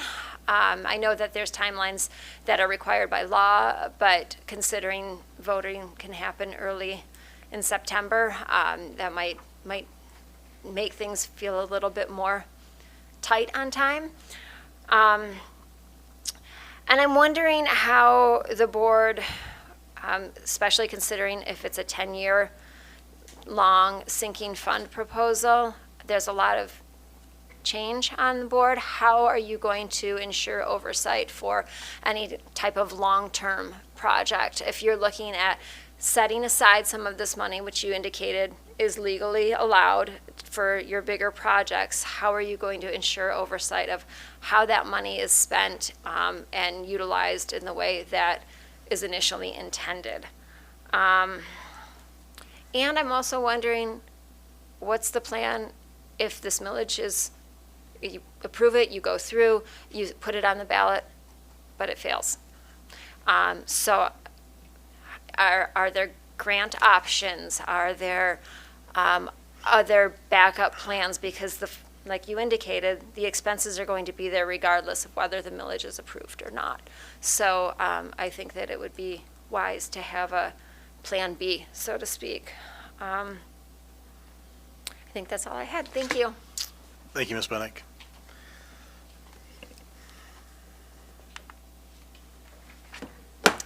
Are there others? All right.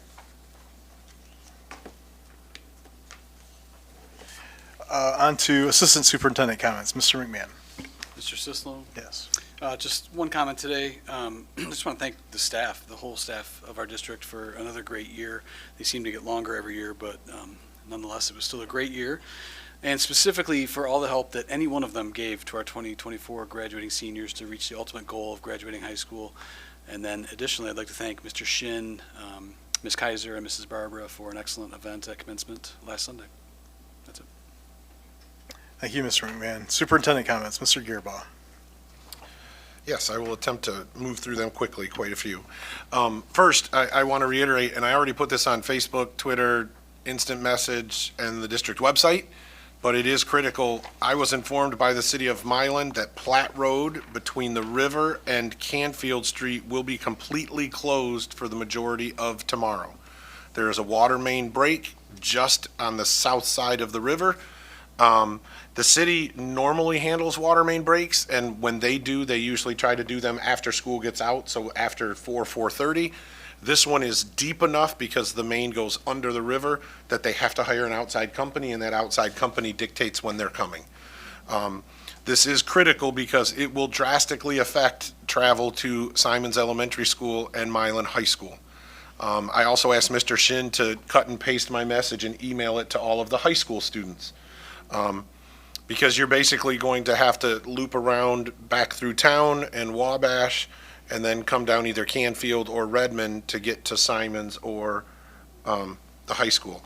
I greatly appreciate the city immediately contacting us. They immediately contacted the transportation department and then me. I appreciate their quick response and quick information. Our city administrator is a good communicator. I was also informed that it will not affect our water service to those buildings. So that's not a concern tomorrow. But again, I think all of our staff, students, and everyone that's coming to this side of town needs to understand it's going to take a little bit longer to get here and to get home from here tomorrow. They hope to do it in one day. If not, I'll be repeating all of those communications again for Friday. I also want to thank all of our staff. We have had an amazing, successful year. We're looking forward in the next couple of meetings to seeing our data come out and to really see where our academic successes were. And that truly is due to the hard work of all of our staff.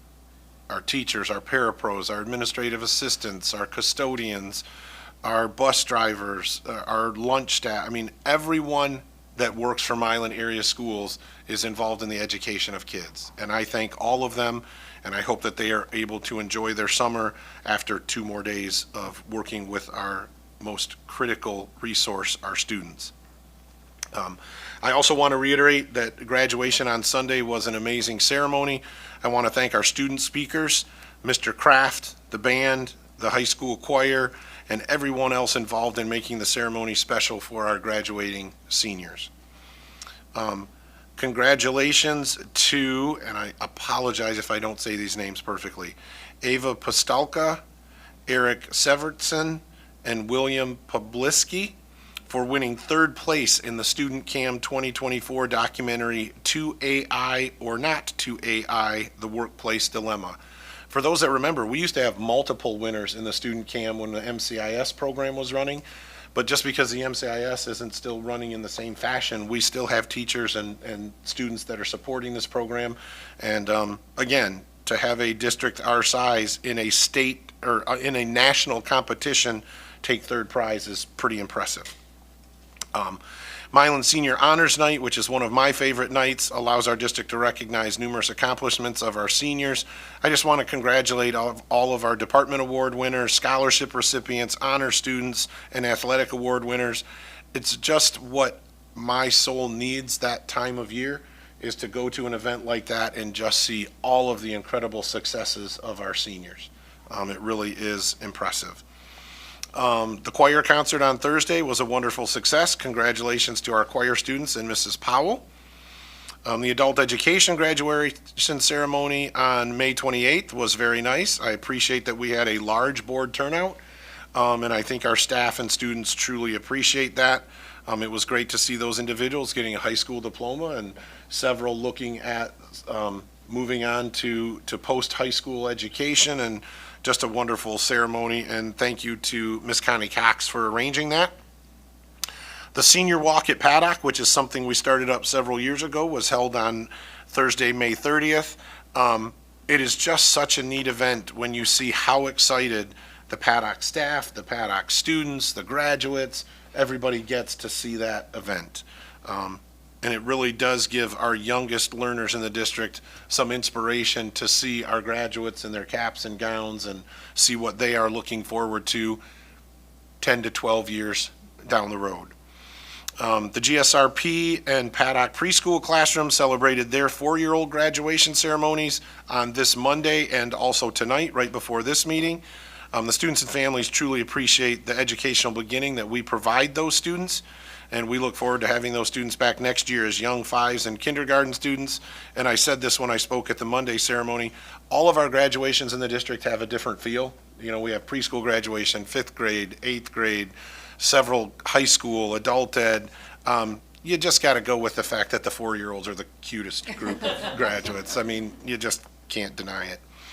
The Milan High School Grill and Chill that was held yesterday was a huge success.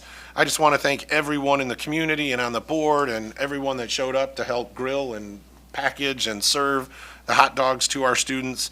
And again, that was a staff-led event a couple of years ago that they've kept going. And it's just a really nice event for our high school students to wrap up the year. I know that you all received an email, and I had heard about this previous, but we have a 2022 graduate of Milan High School, Andy Dobrzanski. I knew I wasn't going to say it right. Competing in the Olympic trials on June 15th and 18th in Indianapolis. The Milan Swim Club is hosting a watch party on Saturday, June 15th from 11 a.m. to 1 p.m. in the high school MCIS to watch him compete. The event is free and open to the public, and there will be concessions available to purchase. On to some of our athletic successes. Our 4x200 relay in our Big Reds girls track field team finished 10th in the state. The 4x400 relay finished 10th in the state. The 4x100 relay took 29th in the state. And we had a student who took 21st in the state in the shot put. So just some large successes in our girls track and field. On the same side, our boys track and field, we had a team that ended up first team all-state honors in track and field at the state meet, which is huge. We also had a 4x200 relay team that set their best time ever in the season, finishing 4th overall. We also had a 4x100 relay team that finished 7th overall in the state and had a best time of the season. Just a lot of amazing accomplishments in our track and field. The Big Red softball team is MHSAA district champions. They defeated Dundee in the semifinals and then defeated Tecumseh in the finals. The Big Reds are headed to the regional semifinals in Fowlerville this Saturday, June 8th. And we wish them well. They will face the Mason Bulldogs in the semifinal game. And then Chelsea and DeWitt await the bracket on the other side to determine who we will play when we win in the first game. I'm very positive. After earning the #1 overall seed in the 2024 MHSAA Girls Soccer District Tournament, Milan received a bye and then defeated Onstead by a mercy rule in the semifinals. I will say they then lost a very hard-fought finals match against Green Hills with a final score of 5-3. Our infant and toddler, 2nd grade and 5th grade staff have been very busy packing up for their relocation. We are excited to enter the final phase of the Reimagining MAS 2024-2025 and beyond. Just a reminder to our community, next year our building configuration will be Paddock, birth through 1st grade, Simons, 2nd through 4th grade, middle school 5th through 8th grade, and high school 9th through 12th grade in adult and community education. Mrs. Pryor, Mrs. Murray, and Mrs. Gutierrez led a Big Red board chat on Wednesday, May 29th. They discussed the Reimagining Milan 24-25 and beyond, and they also answered some questions from the audience. We thank them for hosting that Big Red board chat. As I stated earlier, I presented the history of Milan area schools to the Senior Center on May 21st. It was very interesting because we had some graduates there who helped teach me some of the history of Milan area schools. I've only been here 32 years, and there were people there that graduated close to 50 years ago, so they helped me on some of the history. And again, it was a good conversation with them about some of our facility needs. And last, the Professional Development Advisory Committee met on May 30th. The committee had a great discussion about our topics for next year and did approve an official plan, which will now allow us to count some of those PD hours as contact time for our students. And that is all I have this evening. Thank you. Thank you, Mr. Gearbaugh. On to school board member comments, I just have a reminder in regards to school board member election information, since we are talking about elections. I just want to let folks know that Milan area schools will have 2 school board seats included on the November 2024 ballot. The incumbents we have are Ms. Gutierrez and Ms. Pryor, and both seats are full 6-year terms. To be eligible, a person must be a qualified school elector. This means a candidate must be a registered voter in the school district where they are a candidate. A candidate must be at least 18 years of age. It must be a citizen of the United States, must be a resident of the state of Michigan for at least 30 days, and must be a resident of the school district on or before the 30th day prior to the date of the election. The filing deadline is July 23rd, 2024 by 4 p.m. Candidates can file an affidavit of identity and provide a petition or pay a $100 fee. And again, that's through the Washtenaw office, Washtenaw County elections.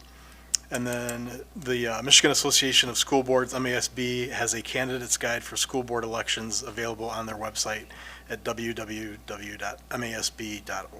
So just want to remind folks of that for the election. Other board member comments? Mr. Sislo? Yes, Ms. Rosenleacher. So I too would like to thank Connie Cox and the entire adult ed faculty for a lovely graduation ceremony on Tuesday, the 28th. It was so nice to be a part of that and to see how excited the 5 graduates were that we got to honor that evening. And also awarding a scholarship from the adult ed school was lovely for that young man who earned that. Also, I continue to be in awe of our students. Graduation was wonderful.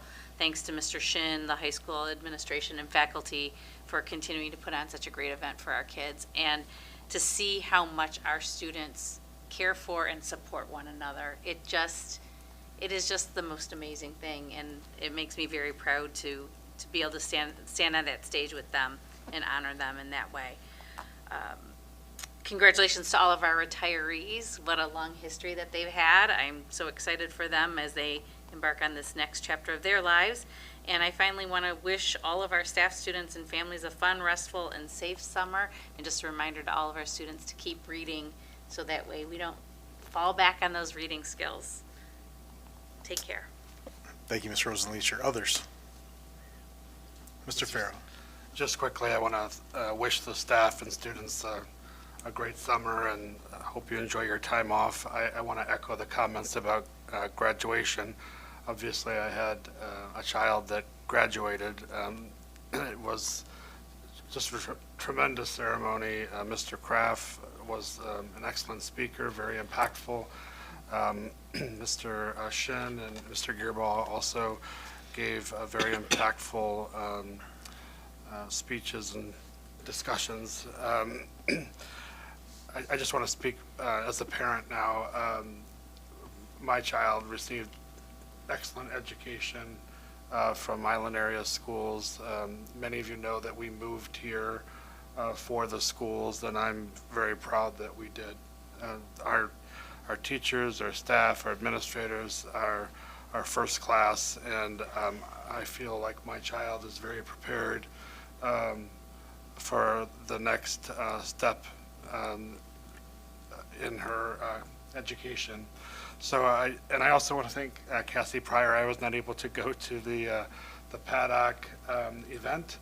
I missed it. I'm kind of glad I missed it. I'm probably would have cried, but she captured it on video, and it was just awesome to see.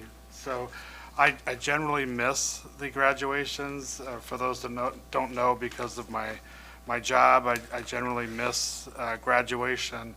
And obviously I was there for my daughter's graduation, and it was very difficult to get through, but what an amazing event. Just a fantastic event, and a lot of credit to Mr. Shin and Mr. Kraft and the folks in the guidance department for putting together such a great event. So thank you all. Thank you, Mr. Farrow. Others? Mr. Sisson. Ms. Murray. All right, just a few things this evening. I would also like to extend my gratitude to the faculty and staff for their work in putting together such a beautiful graduation ceremony.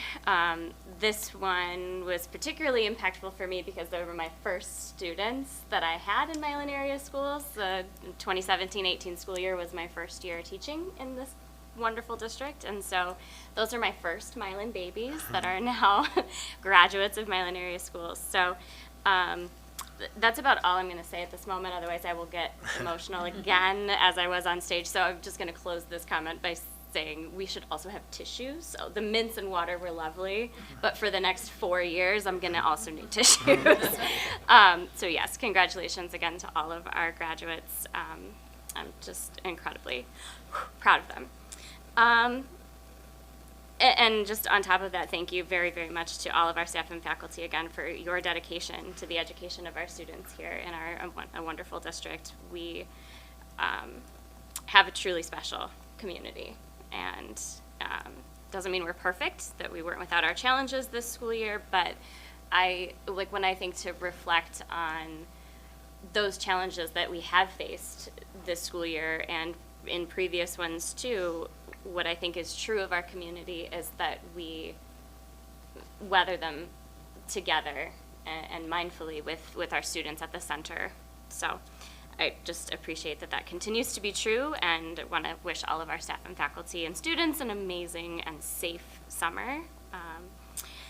The Para Boot Camp, I just wanted to add or offer a clarification that is open to new participants only, because it's a paid opportunity. Para educators who participated last year are not able to participate again, because I think the goal is wanting to reach as many as possible throughout our districts in the ISD. So one thing that I think maybe we could advocate for as a district, a member district in the ISD, is kind of the next step, right? The 200 level, if you will, or I don't know, the sergeant's training, whatever's next after boot camp, right? Because I do think that there is a need for continued formal ISD-wide support for our paraeducators, and I'll add a asterisk on paid, because that is huge. We want to continue to grow this mindset that our paraeducators are professionals in our classroom, and they should be included on all of our staff and building training that occurs within our district, but they also are very in need of and deserving of additional paid professional level training across our ISD too. So that's my soapbox moment add-on for the Para Boot Camp. I think it's wonderful what we've started to do in our ISD. I'd love to see that gain momentum and expand. Quick note, happy Pride Month. It is June. I thought I'd quickly share our belief statements in the spirit of it being Pride Month. Here in Milan Area Schools, we believe that all individuals have equal value and unique gifts. We believe in providing a safe and nurturing environment that contributes to successful learning. We believe in utilizing instructional strategies that are based on best practice. We believe in offering relevant learning. And we believe in fostering an inclusive and affirming school culture, and investing in student capacity to learn and in personal success, and engaging the entire community to maximize student learning and preparedness. So as we think about what the meaning and need and impact is of Pride Month, I think that it dovetails and aligns beautifully with our mission and vision and our belief statements here in Milan Area Schools. So I want to thank all of the staff for all of the work that is currently being done to live out those belief statements and create that inclusive space for our students and make sure that they have windows, doors, and mirrors, relevant learning, and to just continue to urge the board, to continue that work of our own moving forward in our DEI goals in the next school year. Reading apprenticeship, a quick hurrah for that. I was able to do reading apprenticeship, so thank you for bringing that back around. I'm not going to say that that's necessarily the thing or the only thing, but I do agree with your statements about the need for kind of that wraparound training and support at our higher levels in terms of reading instruction. And I'll just add that reading apprenticeship specifically was very impactful to me in my teaching as a middle school science educator. I was also coming from an elementary background, so I did have quite a bit of reading instructional training from my previous work. But reading apprenticeship specifically helped me learn how to blend protocols and reading instruction into my science classroom so that it was integrated into what I was doing. So there are many other tools and trainings, but I just wanted to say thank you for bringing that up and that it was very positive for me in my teaching. And lastly, I will be absent from the board meeting on June 26th. So just letting everybody know. That's it. Thank you. Thank you, Ms. Murray. Others? Mr. Sisto? Yes, Ms. Breyer. I also wanted to say thank you to everybody for such a great graduation. I too had a child, my last child graduating from Milan Area Schools. So I was able to hold it together on stage, but I thought that the speaker, took a lot, but I thought the speakers did a wonderful job. I'm familiar with both of them and the teacher as well. And so it was I think that the speeches that they gave were to the point and impactful to the students, and I really am appreciative of it.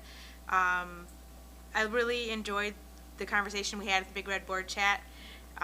Gave some good, we talked about reimagining Milan area schools, but lots of good ideas about things that we could do to help in our district support the paras, for school of choice and transportation and people who need that extra help after, for the gap between ending school and those kids getting a ride home. So those are things I look forward to sharing.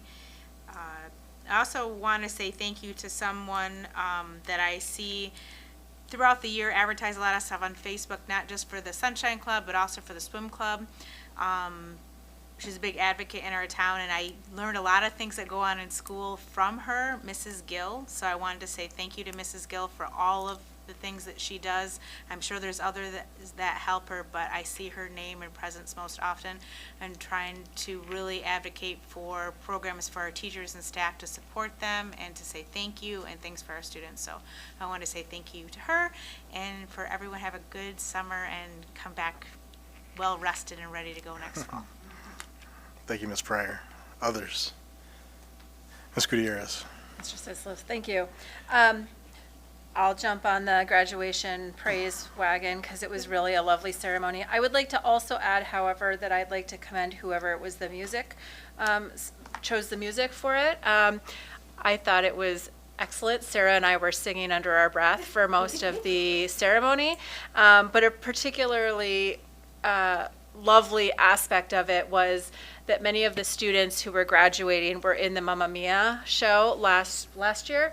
And when the band did the ABBA on Broadway, you could just see how important and really memorable that experience was for them. The look on Claire's face when the first note hit, it said it all. And I really wanted to commend our staff who lead those two music programs, and I'm really grateful for the tone it set at graduation.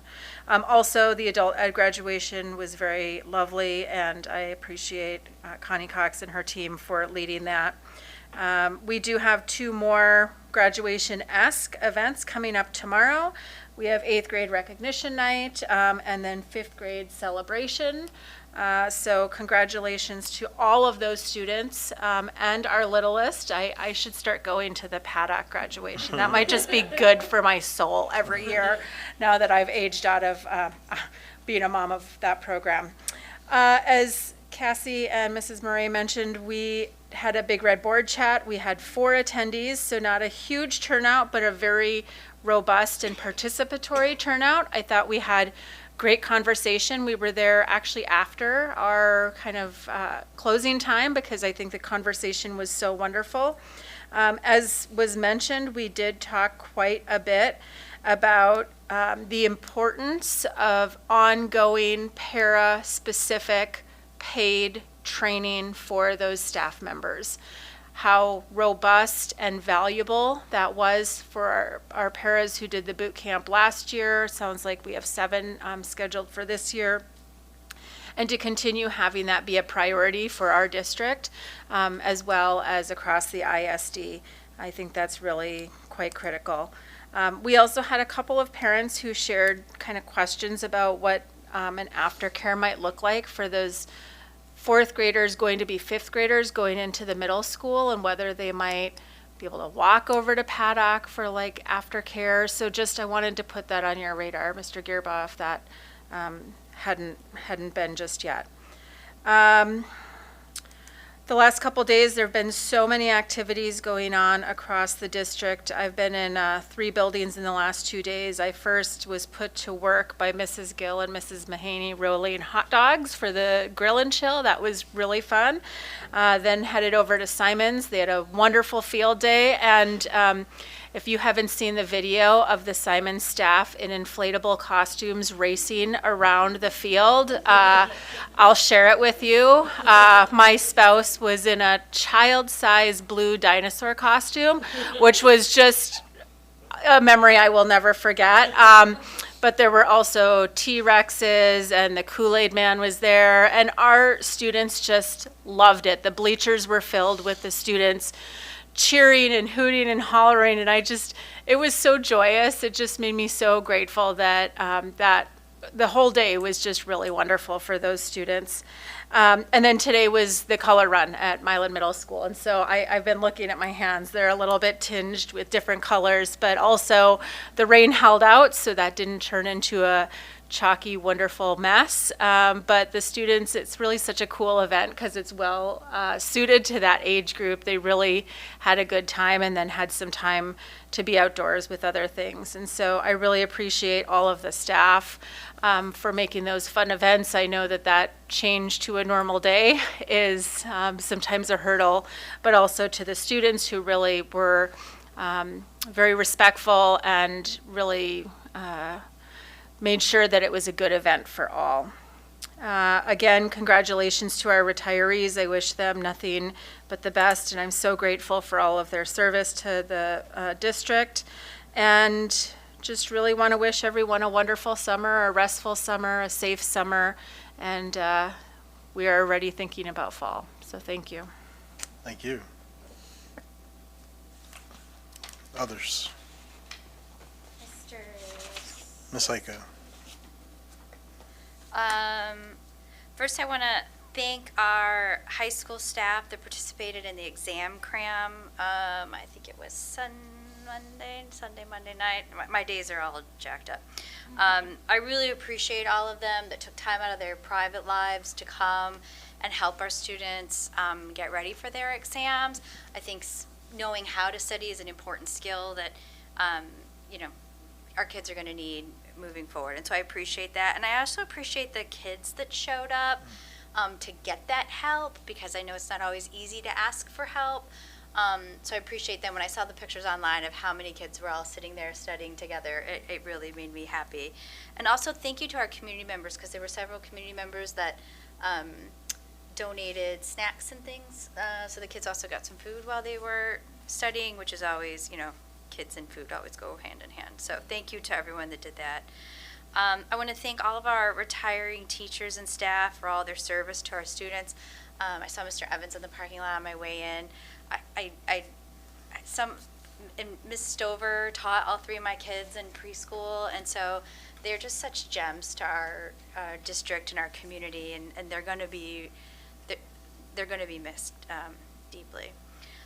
Congratulations to the softball team on their district win, and good luck on Saturday, although that's going to make the rest of my life very complicated, but good luck. I hope it goes well.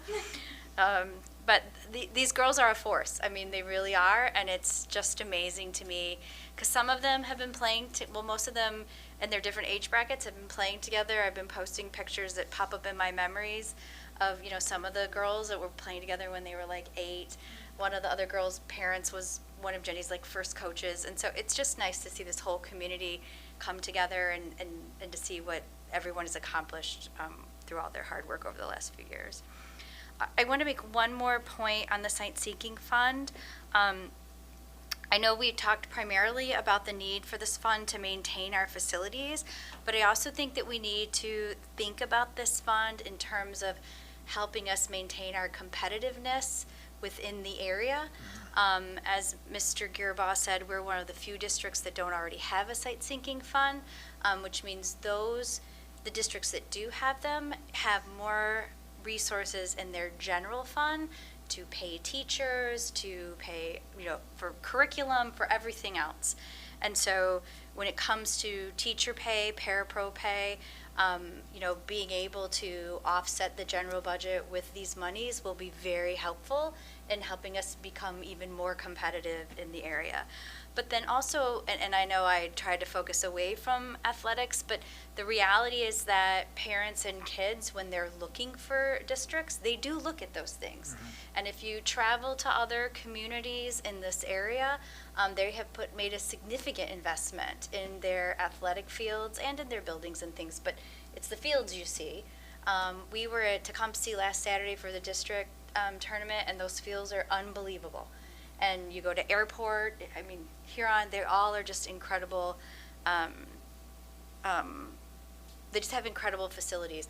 And I don't know specifically whether Airport or Tecumseh has a sinking fund, but my point is that when families are looking for districts, whether they're going to move into the district or they're looking for school of choice options, this is something that they look for. I mean, we have a long history of having school of choice students on the swim team.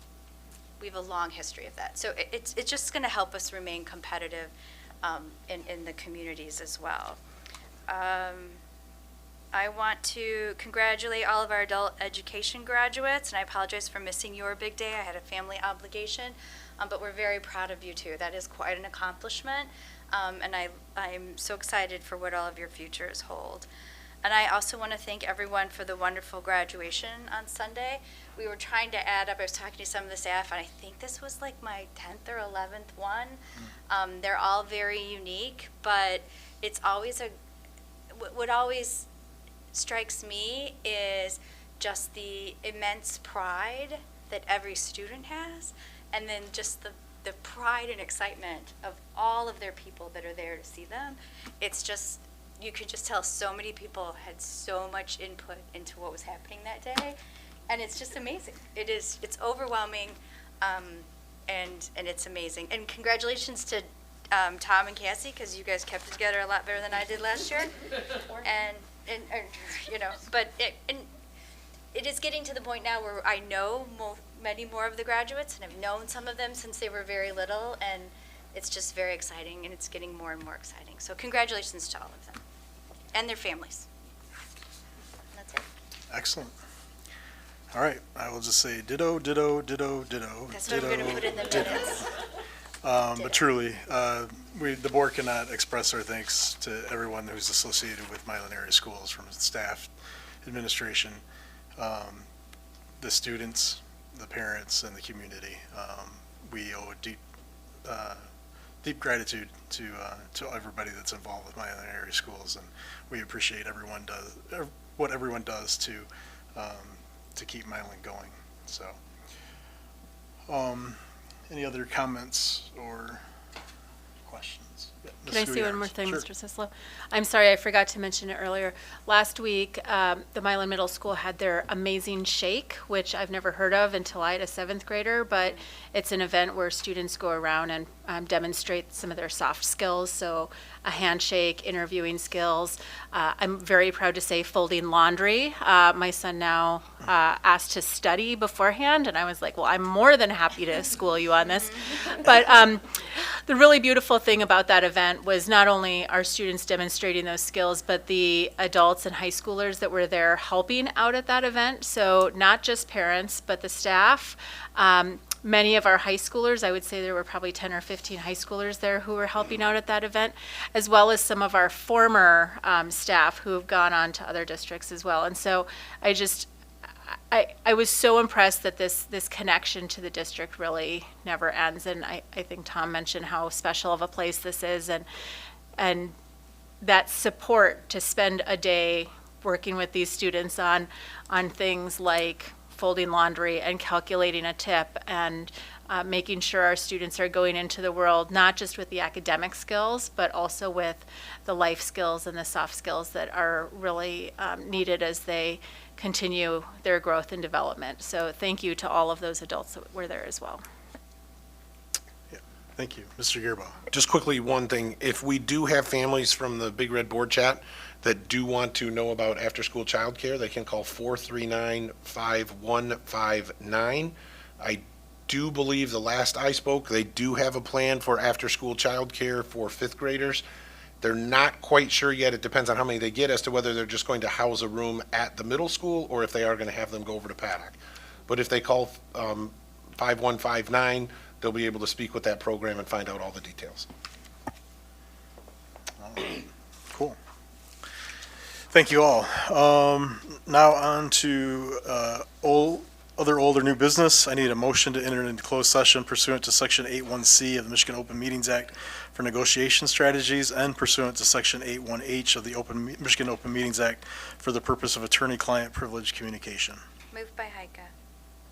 Support by Murray. So moved and supported to enter into closed session pursuant to Section 81C of the Michigan Open Meetings Act for negotiation strategies, pursuant to Section 81H of the pursuant to Section 81C of Michigan Open Meetings Act for negotiation strategies pursuant to 81H of the Michigan Open Meetings Act for the purpose of attorney-client privilege communication. There will be no other business after the closed session except for adjournment. Is there any other questions or concerns? All right, it has been moved and supported to enter into closed session. Ms. Heika? Gutierrez, Yes. Heika, yes. Murray, Yes. Pryor, Yes. Rosenleacher, Yes. Sislo, Yes. Farrow. Yes. Motion carries 7-0. We are entering into closed session at 9:14 PM.